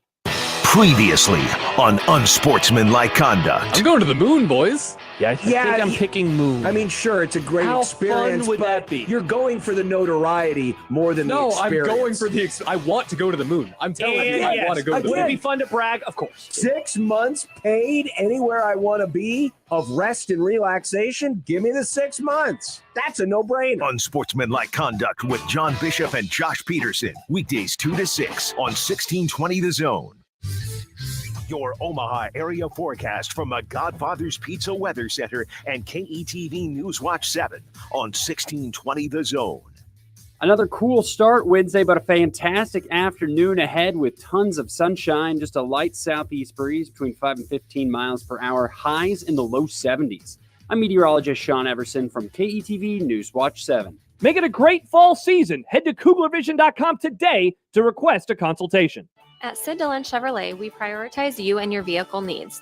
Visit our dealerships to shop inventory or to order your new vehicle. Shop online at SidDillonChevy.com. You are what drives us, Sid Dillon. Chevy, find new roads. If COVID taught us anything, it's that local matters. Local shops, local restaurants, even locally brewed beers. October is Drink Local Month. So the Nebraska Craft Brewers Guild is challenging beer, seltzer, and cider drinkers like you to put your palate through its paces and drink local brews. Because seriously, Nebraska is really on the cutting edge when it comes to brewers who think outside the box. And besides, you really want to be drinking what they drink over in Iowa? Didn't think so. Click drinklocalnebraska.com. Vallis Pumpkin Patch and Apple Orchard has something fun for all ages. New this year is Stefan's Country Drive. Antique cars where the kids are in the driver's seat. Plus, there's a new carousel. Vallis Pumpkin Patch and Apple Orchard is also opening a whole new part of the farm, the cider mill, with more than 50 other attractions included with admission. Vallis Pumpkin Patch and Apple Orchard is the place to be this fall. Vallis Pumpkin Patch and Apple Orchard, Gretna, Nebraska. Now open through October 31st. If you love food, love fun, love fall, you'll love Alice Pumpkin Patch best of all. Sunday morning is all about church, eggs, and the Sunday paper. But right next to church, it's made for hot takes and reactions. Severe Reactions. Michael Severe is back on 1620 The Zone with Severe Reaction. Sundays 8 to 10 and doesn't hold back on what went right and what went wrong on Saturday. He'll also take calls from the most important voice of all, yours. Severe Reaction. Sundays from 8 a.m. to 10 a.m. Powered by Equitable Bank. We take banking personally. Only on 1620 The Zone. Hi, I'm Carson Kressley. Of all the resources in the world, kindness is the most precious. For more than 140 years, American Humane has been working to protect animals in disasters, on farms, on the silver screen, and in zoos and aquariums caring for the world's vanishing creatures. You can help too by making humane choices every day. Visit AmericanHumane.org for simple ways to build a more caring and compassionate world for all of us. Dust. It's in the living room, the bedroom, and the bathroom. It's also in your lungs. Let's fix that, shall we? Duct Defense Midwest offers a comprehensive system that cleans, disinfects, filters, and purifies the air. They'll make your home healthier and improve the life of your HVAC system. So improve the health of your home and everyone in it. Go to cleanairradio.com right now for a special air duct cleaning offer for Zone listeners. cleanairradio.com. Cubbies.com. Cubbies supports the PACE program with Raise Some Dough. For every large pizza sold at Cubbies in the Old Market, Cubbies gives $1 to the Police Athletic League, serving at-risk and disadvantaged inner-city children with athletic and educational programs. PACE has over 5,800 program participants. The league reaches kids that would not normally be able to participate in athletics like soccer and baseball due to financial situations and family dynamics. PACE wants to give every kid the opportunity at athletics and a healthy and safe environment. If you'd like to support PACE too, go to paceomaha.org. So, how are the kids? Well, Emily made the honor roll. Oh, good for her. Yeah, we're really proud of her. Tyler, on the other hand, though. What's going on? He's been moody lately, just feeling down and not like himself. Oh, we've been there. Nick was struggling last spring. He was so anxious and stressed. Really? What helped? Well, he joined the soccer team. And ever since, he's been a lot happier. He has more energy, he's less stressed, and he's definitely in a better mood at home. It's made a huge difference. That's awesome. Yeah, I'm glad he's getting out of the house, he's getting some exercise, and he's off his phone for once. It's been good for his mental health. Sounds like it's been good for your mental health, too. Participating in Nebraska high school sports improves students' physical and mental health. Encourage your son or daughter to get involved. This message presented by the NSAA and the Nebraska State Interscholastic Athletic Administrators Association. As the world faces the challenges of the ongoing COVID-19 pandemic, Lions recognize that kindness matters now more than ever. And Lions and Leos are finding ways to continue to serve our communities, including ordering food delivery for healthcare workers, holding story time for children online, and providing surgical masks to medical professionals and first responders. Empowering us to do more, Lions Clubs International Foundation has provided nearly $2.5 million in grant funding for COVID-19 relief. And that support continues to grow. For more than 100 years, in times of need, Lions always find a way to help those around them. And after we emerge from this, we will be stronger than ever. Visit lionsclubs.org to learn more.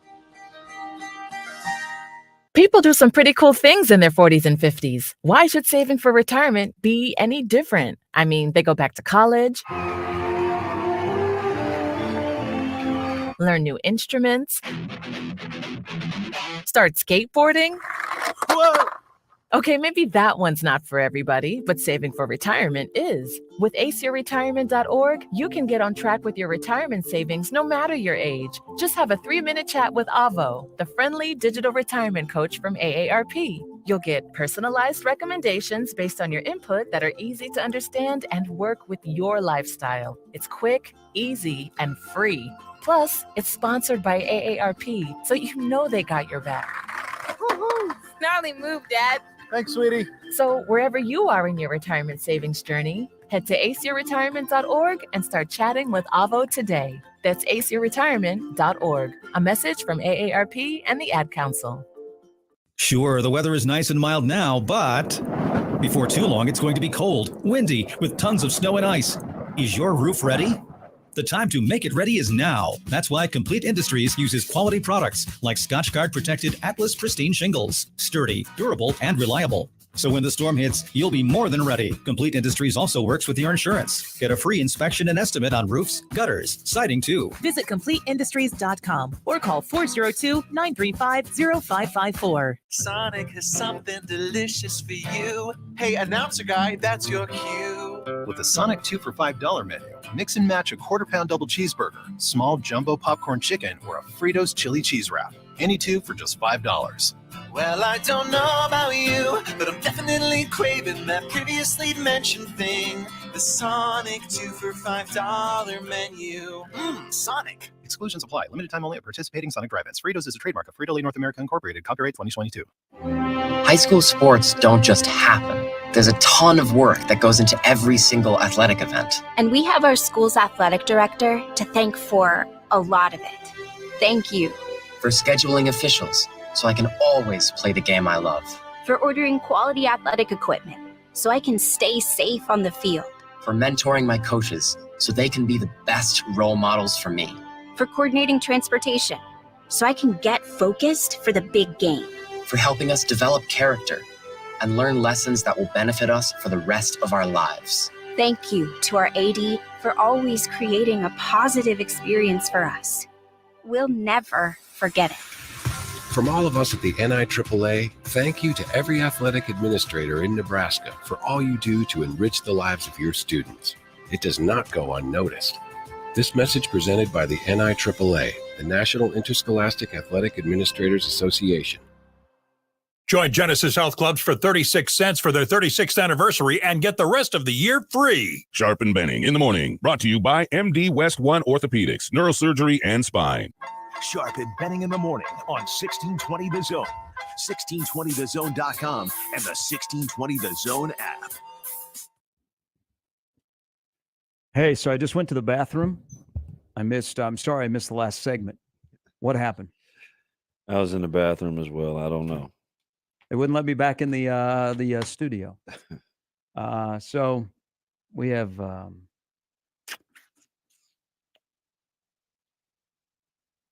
two more shows left, and we will do the shows that you've all come to expect. We might be sappy. We'll be Sharp and Betting in the morning, and I will wait until Friday. But you know, we say a lot of things to each other privately that. We had a hell of a run, long run, and unfortunately, knew this was coming for a while, and the day that it was made public, and so we got 2 more days, and we'll do it in kind, and we'll see you all on Friday. Yeah, are we done now? Yeah. All right, we got some fans thinking you're the next coach of the Huskers. So all right, you've been talking to Trev the whole time. Yeah. Me and Mickey. Is that a band? Yeah. Wait, it shows Mickey over me? I don't know. God. Can you sing? You've I know you can rap. We've been together for 10 years. You know I can sing. You can rap, but can you sing? Well, let me tell you. Okay. All right. Brandon Vogel's going to stop by as we navigate through this last hour. Again, we're with you tomorrow. We're with you on Friday, and then we're never ever going to be with you again. All right, here is Art. Wow. Hello, Art. Hey, how you guys doing this morning? Well, you know what? We were doing better until 9:00. What's up, buddy? Oh yeah. Yeah. Well, I heard you guys talk about recruiting earlier in the show. Yeah. And recruiting is a hard job, and. A lot of coaches lie to these kids coming out of high school and stuff, But if the average kid that go into college and play football, they want to play, Damon. Yeah. They don't want to be sitting on the bench. And if they can't prove themselves that they can be out there on the field, then why are they recruiting as a kid? I know a bunch of kids went down to Nebraska, and it's a little disappointing to me because they haven't set foot on the field yet. Well, I think, and Mickey talked about it kind of during the bye week, trying to figure out some ways for some of those young guys to get on the field and taking a good look at them. So, I mean, maybe this is the start of kind of some new blood just to see what they've got going on out there to get themselves a better chance to win. Yeah, but you got to play these guys. I mean, if I got a senior out there and not doing his job, and I can get a freshman or a sophomore to do the job, why don't I put him out there and let him, if he can do a better job? Yeah. Because he's a senior, that don't mean, and he's not going to the NFL. So why should not play a younger guy out there, a freshman or a sophomore, somebody that can do the job just the same as he can? Well, I think I kind of think that's what they're after, Art. Yeah, well, they should be. I tell you, man, I don't know. It's kind of discouraging to me to see a young man go there and don't get a chance to play until he get in this field for 6 years. But you can bring guys from out of state, and they go right in and fit right into the program and go ahead at all the guys that's been there a while.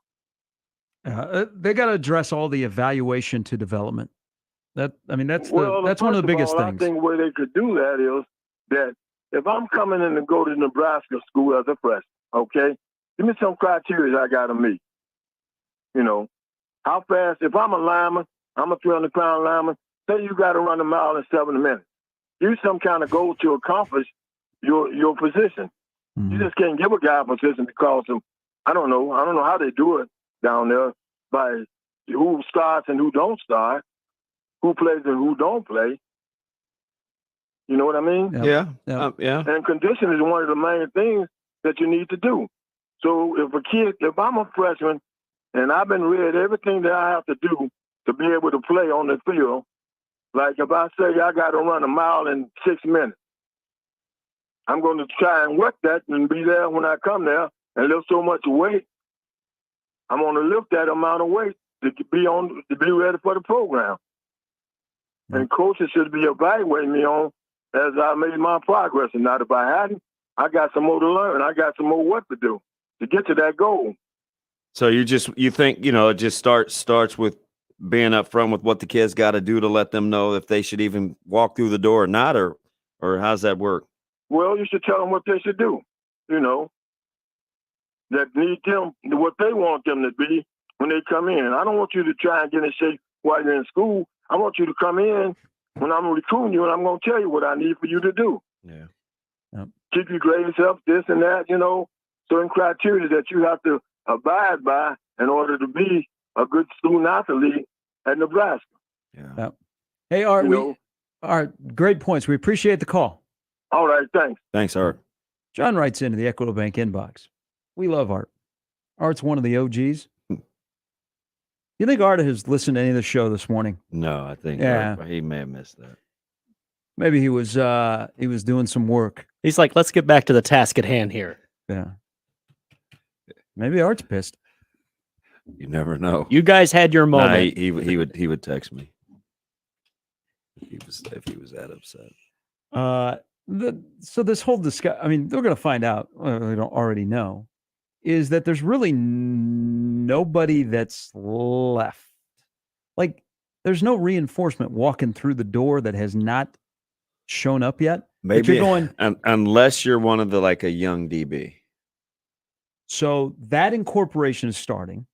So you've got at least now on a depth chart, a Hartzog and a Gould show up. But there's no freshman offensive lineman that's walking in the door. That's like, oh, hey, you know what? Physically, now we've got him built up. Let's let him go. No young D lineman. I mean, here's an area to watch, and this is evaluation. Can you play major college football at a Big Ten school? Is where are my freshman wide receivers? Crawford would have played. He's hurt. Maybe, but he would have found his way onto the field potentially. Yeah. What's the situation with a Bonner? But then you have the other part of Grimes and Jones, those guys who haven't done anything in the program. Where are they at? Yeah. Like where is their opportunity out there when you have a senior and a junior who are not doing what you need them to do? Where's your opportunity? And if you're not getting that opportunity, isn't that look in the mirror? Hey, this might not be working out for me. Yeah. I mean, and it's weird because it's one of those things like we've talked about, right? If you're Hardy or Victor Jones we've all but said the writing has been on the wall for those guys for a while. Neville, you just can't really see it manifesting itself, and it just hasn't been a place that has been good for development for wide receivers. And Nebraska's facing a double whammy, right? They haven't been good up front along the offensive line, so the ground game has suffered. But they've wanted to be a team that's wanted to throw the ball and be quarterback centric, and that hasn't developed. It's not real tough to piece together kind of why they've struggled. But I go back to, you kind of tied it in this morning in talking about recruiting and it's who are you? But the question has to really start with at the top. Who are we? And then after you get to who are we as an athletic department and staff, then it's your coaches. Who am I? And who do I want us to be? Then who are we? And it never, the whole I's and we's, never really seemed to mesh. So we kind of talked about this. This was you and I. We were just spitballing off the air earlier. But let's look at this offense. So Mark Whipple, by the way, talks to the media after practice today. I believe the first time since Frost has gotten fired that Mark Whipple is talking. If you're looking at, first of all, on offense, you got no Teddy. You got no Kevin Williams for a while. Benhart is in a bad spot. You introducing Piper to the mix. Wide receivers a little thin. Thank God Travis Vokalek is back and healthy. Mm-hmm. Your quarterback is still upright. Now your running back room has gotten a little bit light because you have Grant and then you have Irvin, which is a great opportunity for Gabe. I mean, this is a year ago, major knee injury. He's back. He's going to get to run the football a little bit. The ideal offense to run for Nebraska to have success moving forward, I don't care who's on the other side of the ball, in your opinion, would be something with 11 personnel, or a second guy in the backfield with the quarterback. So Vokalek and Brewington playing a lot together. Yeah, right. Kind of the H-back type if I'm just using this current roster, or I would play two of my running backs at the same time with my quarterback, which would be kind of interesting. Right. So you could go 21 personnel or 11 personnel, but if you're going to be in the gun, I need somebody else in the backfield if you're not going to run the ball. And it's downhill run game. I would get I just don't think these aren't zone guys. I think these are base guys. So you have to, it'd be a lot of base blocking. And just no odd or even, which is some parts of the concepts of zone. But, the 2x2 tandem and climbing, these guys aren't climbers. They're more graders. So you got to secure, come off, get to the next if you can, or use a lead, right? Because the getting off to the next level has eluded Nebraska for a while. And there's no element of a quarterback run game. So why would Indiana care? Yeah. I'll be curious to see, because that's not a good defensive team, how they look, Saturday night. You don't want Nebraska, again, to be the team that gets you healthy. No, especially when you have Michigan and Maryland up next. If you're Tom Allen and you're on the hot seat at IU. Yeah. I mean, this is, if I'm judging my football coach at the end of the year and I look at where we're at and where Nebraska is, as an AD, I'm going, okay, show me on Saturday night on the road. Because Indiana all of a sudden could wake up Sunday morning, they're 4-1 and they're 2-0 in the conference. And you're like, hey, all right, here we go. Walt Bell, man, God, you saved Tom Allen's job. Joel, young wide receiver is looking dynamic at Washington. It's happened. Well, why we keep bringing up old stuff? It's, you know what, it's fact. And it smacks you right in the face on this whole season that, you know what, Nebraska football is paying for the missteps for a while now. You want to just say 4.5 years, great, but they're paying for it for a while. That Nebraska has fallen where people look at you around the conference and they go, all right, probable win. What? You want a case of rock bottom. But guys like Nixon and guys like Riley that go somewhere else and all of a sudden look like a completely different player, yeah, that's on your resume as an indictment. So I'm hesitant to harp on the talent, even though I know there are places they've got to get better. But I mean, how does Avery Roberts go somewhere and become one of the top tacklers in the Pac-12? Yeah, or I mean, to a little bit lesser extent, I mean, Jebbia went to Oregon State and has had a nice little career. Now he's not the main guy right now, but San Diego State got a good one. I mean, yeah.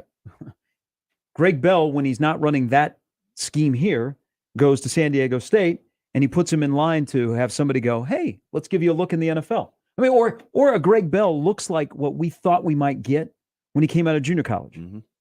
All right. We got Brandon Vogel coming up here in just a moment.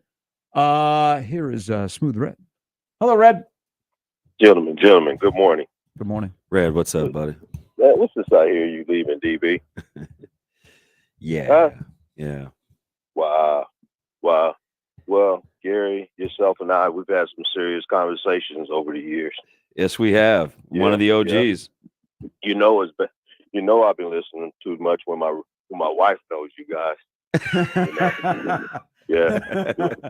She's a rule wonderful is- woman. The rule is if I'm driving the car, I get to listen to what I want to listen to. If she's driving, she can listen to what she listens to. Yeah. Hey, Damon, which size shoe you wear, dog? I'm 11 and a half. Somebody got some big shoes to fill, man. Wow. You know, somebody got some big shoes to fill. Shane left. Now you leaving, man. I'm going to call the governor. We're going to fly the flag half-assed, dog. I would have you call the mayor, but you know. Yeah. Good one. Good one. Well, listen, DB, thanks for all your contributions. Thanks for what you watch the 1620. You, Jay Foreman, all the former players. And G-Funk left us. He came back. That was a blessing. So, Gary, you're not going anywhere, are you? All right, Red. Huh? Yeah. Hey, thanks for the call. Hey, love you guys, man. All right, love you too, man. All right, Brandon Vogel from Hale Varsity is coming next. September is Childhood Cancer Awareness Month, and the Team Jack Foundation needs your help in the fight against pediatric brain cancer. All this month, listen for ways to join the fight, culminating on September 29th with the 10th annual Team Jack Radiothon, presented by the Home Agency. There is so much more that needs to be done when it comes to brain cancer research, and I am so grateful for the Team Jack Foundation. Get all the details at teamjackfoundation.org. Hey everyone, Josh Peterson here for my friends at Kugler Vision. It has been a great summer, but a new school year. The fall, crisp, cool weather will be upon us before you know it, and it is time for you to transition into crisp, clear vision. Who can help you do that? Of course, the fine folks at Kugler Vision, voted Best of Omaha, #1 LASIK provider in Omaha Magazine. They changed my life in 2018. They can change your life today. Visit their website, schedule a consultation, KuglerVision.com. Follow your imagination to the Bellevue Berry and Pumpkin Ranch. Bring the whole gang and explore for treasure on the pirate shipwreck. See how the West was fun. Pretend you're a superhero as you jump on giant bounce pads. Maybe reserve your own campfire rental where you can roast marshmallows and tell stories. It's all up to you. And of course, go on a hayride and grab your own pumpkin. Priced by the size, not the pound. Follow your imagination at the Bellevue Berry and Pumpkin Ranch. 48th between Cornhusker and Highway 370. More info at BellevueBerryFarm.com. Genesis Health Club's is celebrating its 36th anniversary, and you're invited. Join for just 36 cents and get the rest of the year for free. Hurry, just 2 days left. Hi, I'm Rodney Stephen, owner of Genesis Health Clubs, thanking you for the last 36 years. Without you, we wouldn't be here, and we're here for your results. We're here to help you feel better, look better, and have more energy, and be able to enjoy all life has to offer by improving your health. Celebrate Genesis Health Club's 36th anniversary by joining today for just 36 cents and get the rest of the year for free. 2 days left. That's 36 years of results, 36 years of better mood, concentration, and focus, 36 years of crushed goals, 36 years of mental and physical strength, 36 years of members achieving their absolute best, and now it's your turn. So get fit, have fun, and celebrate 36 years with us. Join Genesis Health Clubs for just 36 cents and the rest of the year for free. Hurry, just 2 days left. Find your fitness home at GenesisHealthClubs.com. Sure, the weather is nice and mild now, but before too long, it's going to be cold, windy, with tons of snow and ice. Is your roof ready? The time to make it ready is now. That's why Complete Industries uses quality products like Scotchgard protected Atlas Pristine shingles. Sturdy, durable, and reliable. So when the storm hits, you'll be more than ready. Complete Industries also works with your insurance. Get a free inspection and estimate on roofs, gutters, siding too. Visit CompleteIndustries.com or call 402-935-0554. MD West One's team of neurosurgical spine specialists is the largest and most advanced in the greater Omaha metro. MD West One has been voted the #1 private practice and #1 in neurosurgery and spine by Best of Omaha year after year. They can help if you're suffering from recurring neck and back pain, weakness or numbness in your extremities, sciatica pain, or any other recurring issues stemming from your neck or back. Go to MDWest1.com to meet the spine team at MD West One. Hello, I'm Doug Nodgard with Equitable Bank. If you've been dissatisfied with your current banking situation, maybe it's time to move to a bank that works to deserve your business. We have an engaged staff that offers exceptional personalized service. We also have a great digital banking platform. We have 2 locations at 108th and Dodge or 202nd and Pacific. So if you're looking for a superior banking relationship, give us a call at 402-827-8100. We'll answer on the first ring. Equitable Bank, We take banking personally. Member FDIC. Prescription products require an online consultation with a healthcare provider who will determine if a prescription is appropriate. Restrictions apply. See website for full details and important safety information. Subscription required. Refund available for 60 days after purchase. Guys, want an effective, affordable way to get ED medication 100% online?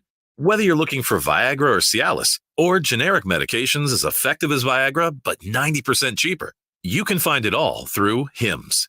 HIMS is your go-to for doctor-trusted treatments to help you treat ED. Get ED treatment for as low as $3 per use and save up to $1,000 per month with generic for Viagra versus the brand name at 4hims.com/radio. If prescribed, your medication will be shipped to your door in discreet packaging. Do it all online. No in-person appointments. Get hard results with HIMS or your money back. Go to 4hims.com/radio to get your first visit free. That's 4hims.com/radio to get started free. forhims.com/radio. Sharp and Betting in the Morning on 1620 The Zone, 1620thezone.com, and the 1620 The Zone app.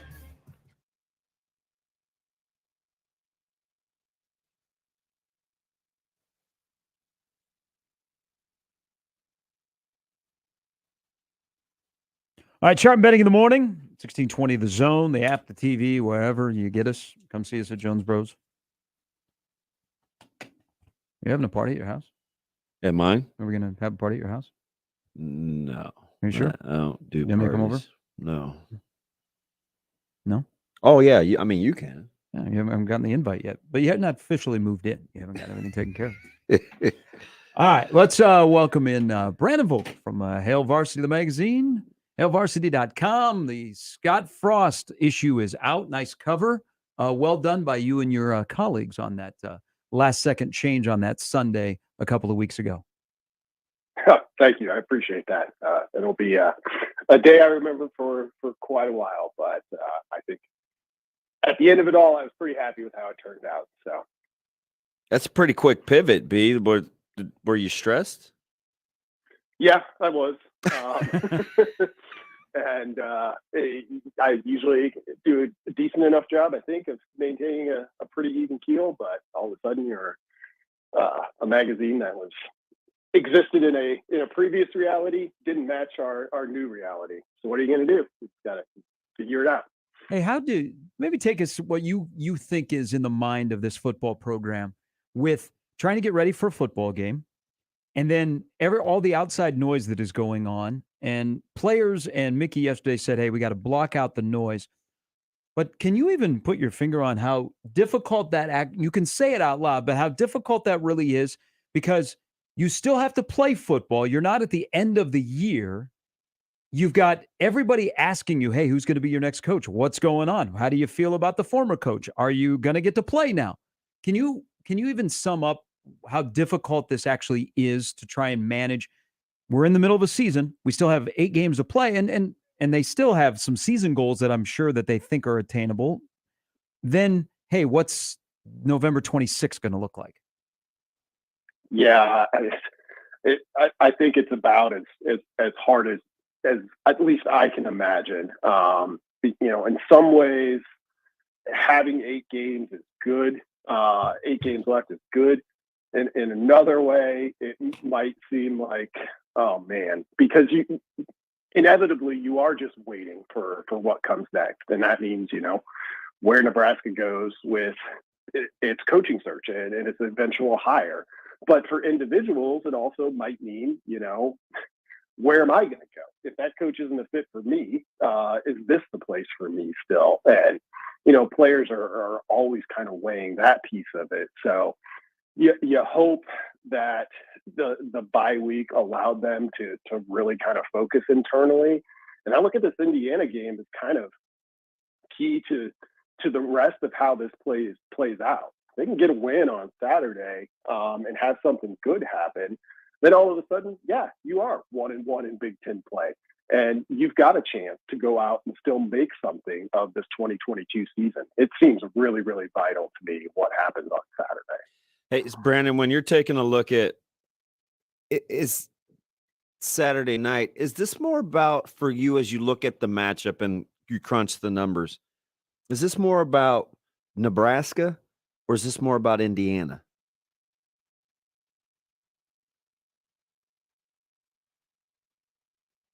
Brandon? All right. Did we lose him? I'm gonna get him back. All right. I thought that was a question that you might have stumped him on. He was thinking about it. He was going into deep thought, which Brandon usually does. I think very deeply. Are you a philosopher? I'm not Dave Aranda. Hey, one quick thing, because let's throw some fuel on this. 2 straight weeks, Mickey's brought up Dave Aranda.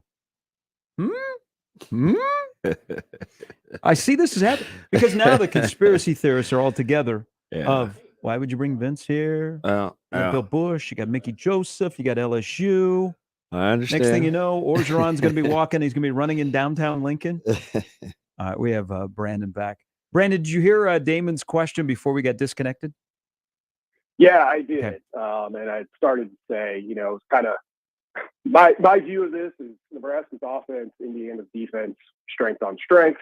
Flip that around, kind of a little bit of weakness on weakness, I think. So everything about that says to me we're probably in for another close game. And Indiana, we can look at the Hoosiers and say, well, pretty fortunate to win that Illinois game, pretty fortunate to win Western Kentucky, but they did win them. And those are the games Nebraska hasn't been able to get through and get the result. So for that reason, I look at this as it's mostly about Nebraska. A lot of changes happened over the last 3 weeks. Is there a change when it comes to a game like this, which is how I think this goes more often than not? So, can we make it about Nebraska if we think we're going to see some different faces, or have you kind of rested, and after looking at the depth chart, it is what it is? Yeah, I mean, I think you've got a chance to introduce a couple of new faces. It's tough to I think it's tough to affect a really big change midstream. We'll see. I mean, the Bill Bush change might be the biggest one. There's not a high ceiling for this defense in 2022, I don't think. But can you get closer to whatever it is? Can you be just a little bit better? And that's why I look at this game as really important. Is you need to see some of that quickly. Otherwise, I do think you risk having some guys who are just kind of playing out the string, ready for what's next.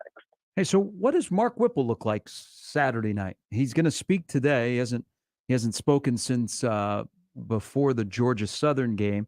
I mean, they brought up simplifying the offense yesterday. He's got a offensive line that he's trying to patch together. He now doesn't have A.J. Allen. He has a quarterback that the last 2 weeks has taken a beating. What does Nebraska's offense look like now coming out of this bye week, in your opinion?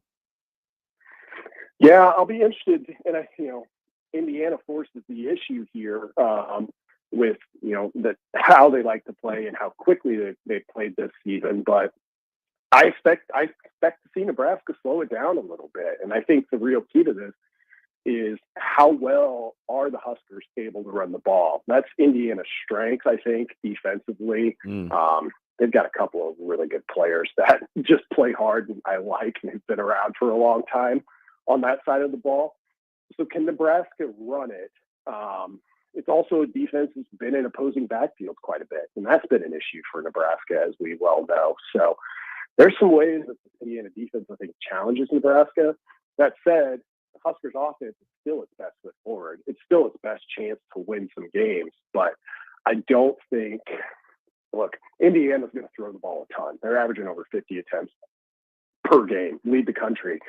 Nebraska could do that. I think the passing game is strong enough, but I don't think it wants to do that. So I would expect to see a little bit slower pace, a little bit more early reliance on the run, and you see how it goes. If you can do it that way, I think that's the best way for Nebraska to approach this one.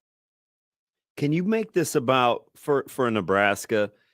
Do you get the sense if they're the best versions of themselves that is enough to win on Saturday night? Or are we past the point of, man, it's so many of the small things that you think you need to see something extraordinary? No, I don't think I need to see something extraordinary. I think if they're the best version of themselves is a good way to put it. And, right now, that's a team that's probably middle of the pack nationally, 60th, 65th, somewhere around there. And that's okay. I mean, that's where Indiana is too, in my opinion. So let's see what happens. Get a little bit better on defense. I mean, this is going to feel, I think, a lot like Georgia Southern again. Indiana throws a ton, but it's a lot of horizontal stuff. You got to tackle well, which Mickey Joseph's been talking about since the day he became the interim. So let's see if that got better. The offense just, cleans up a little bit. If Casey Thompson has a little bit more time when they do throw the ball, the offense has shown it can put up numbers and put up points. So I don't think this requires something extraordinary from Nebraska. They just need to be a little bit cleaner in a handful of areas. Hey, you like stats and looking inside of numbers. Sacks are down across college football. 3-step drop, getting the ball out quick, all of that kind of stuff. Like even Georgia, I think Georgia is last in the SEC with maybe 2 sacks this entire season. Is the sack stat going to be replaced by something else when we try and judge a defense, the havoc play? Will that overtake the sack importance? Yeah, probably needs to be. I think, even stops at the line of scrimmage become like pretty stuff big rate because, Yep. Yes, like stuff rate. And even in the passing game too, because a team like Indiana that's going to go horizontal a lot and really does, kind of passing game is an extension of the run game, prove the point that we hear all the time. Just making the tackle, keeping those to 2 or 3 yard gains has to be considered a win. Because there's just so many plays in the college football game now where a sack's almost out of the question. So I do think it's losing its value a little bit. Still big plays, but you're just not seeing a ton of them. Well, it'll be Indiana has 10 sacks this year. Nebraska's allowed 11. Brandon, as always, we appreciate the insight. We'll see you in the crew on Saturday. Thanks, guys. Have a good one. And so Brandon Thanks, Vogel B. from Hale Varsity, the havoc play. It was last year I asked Shanley about sacks, how important they were, because Joe Burrow says they're not really that important. He said he's lying. Yeah. But around college football, sacks are way down. Hey, you know what's weird? Chicks don't dig sacks anymore. Ask Burrow that now. Yeah. Behind that offensive line they spent a lot of money on. Yeah. All right, that'll do it for the show. You know what?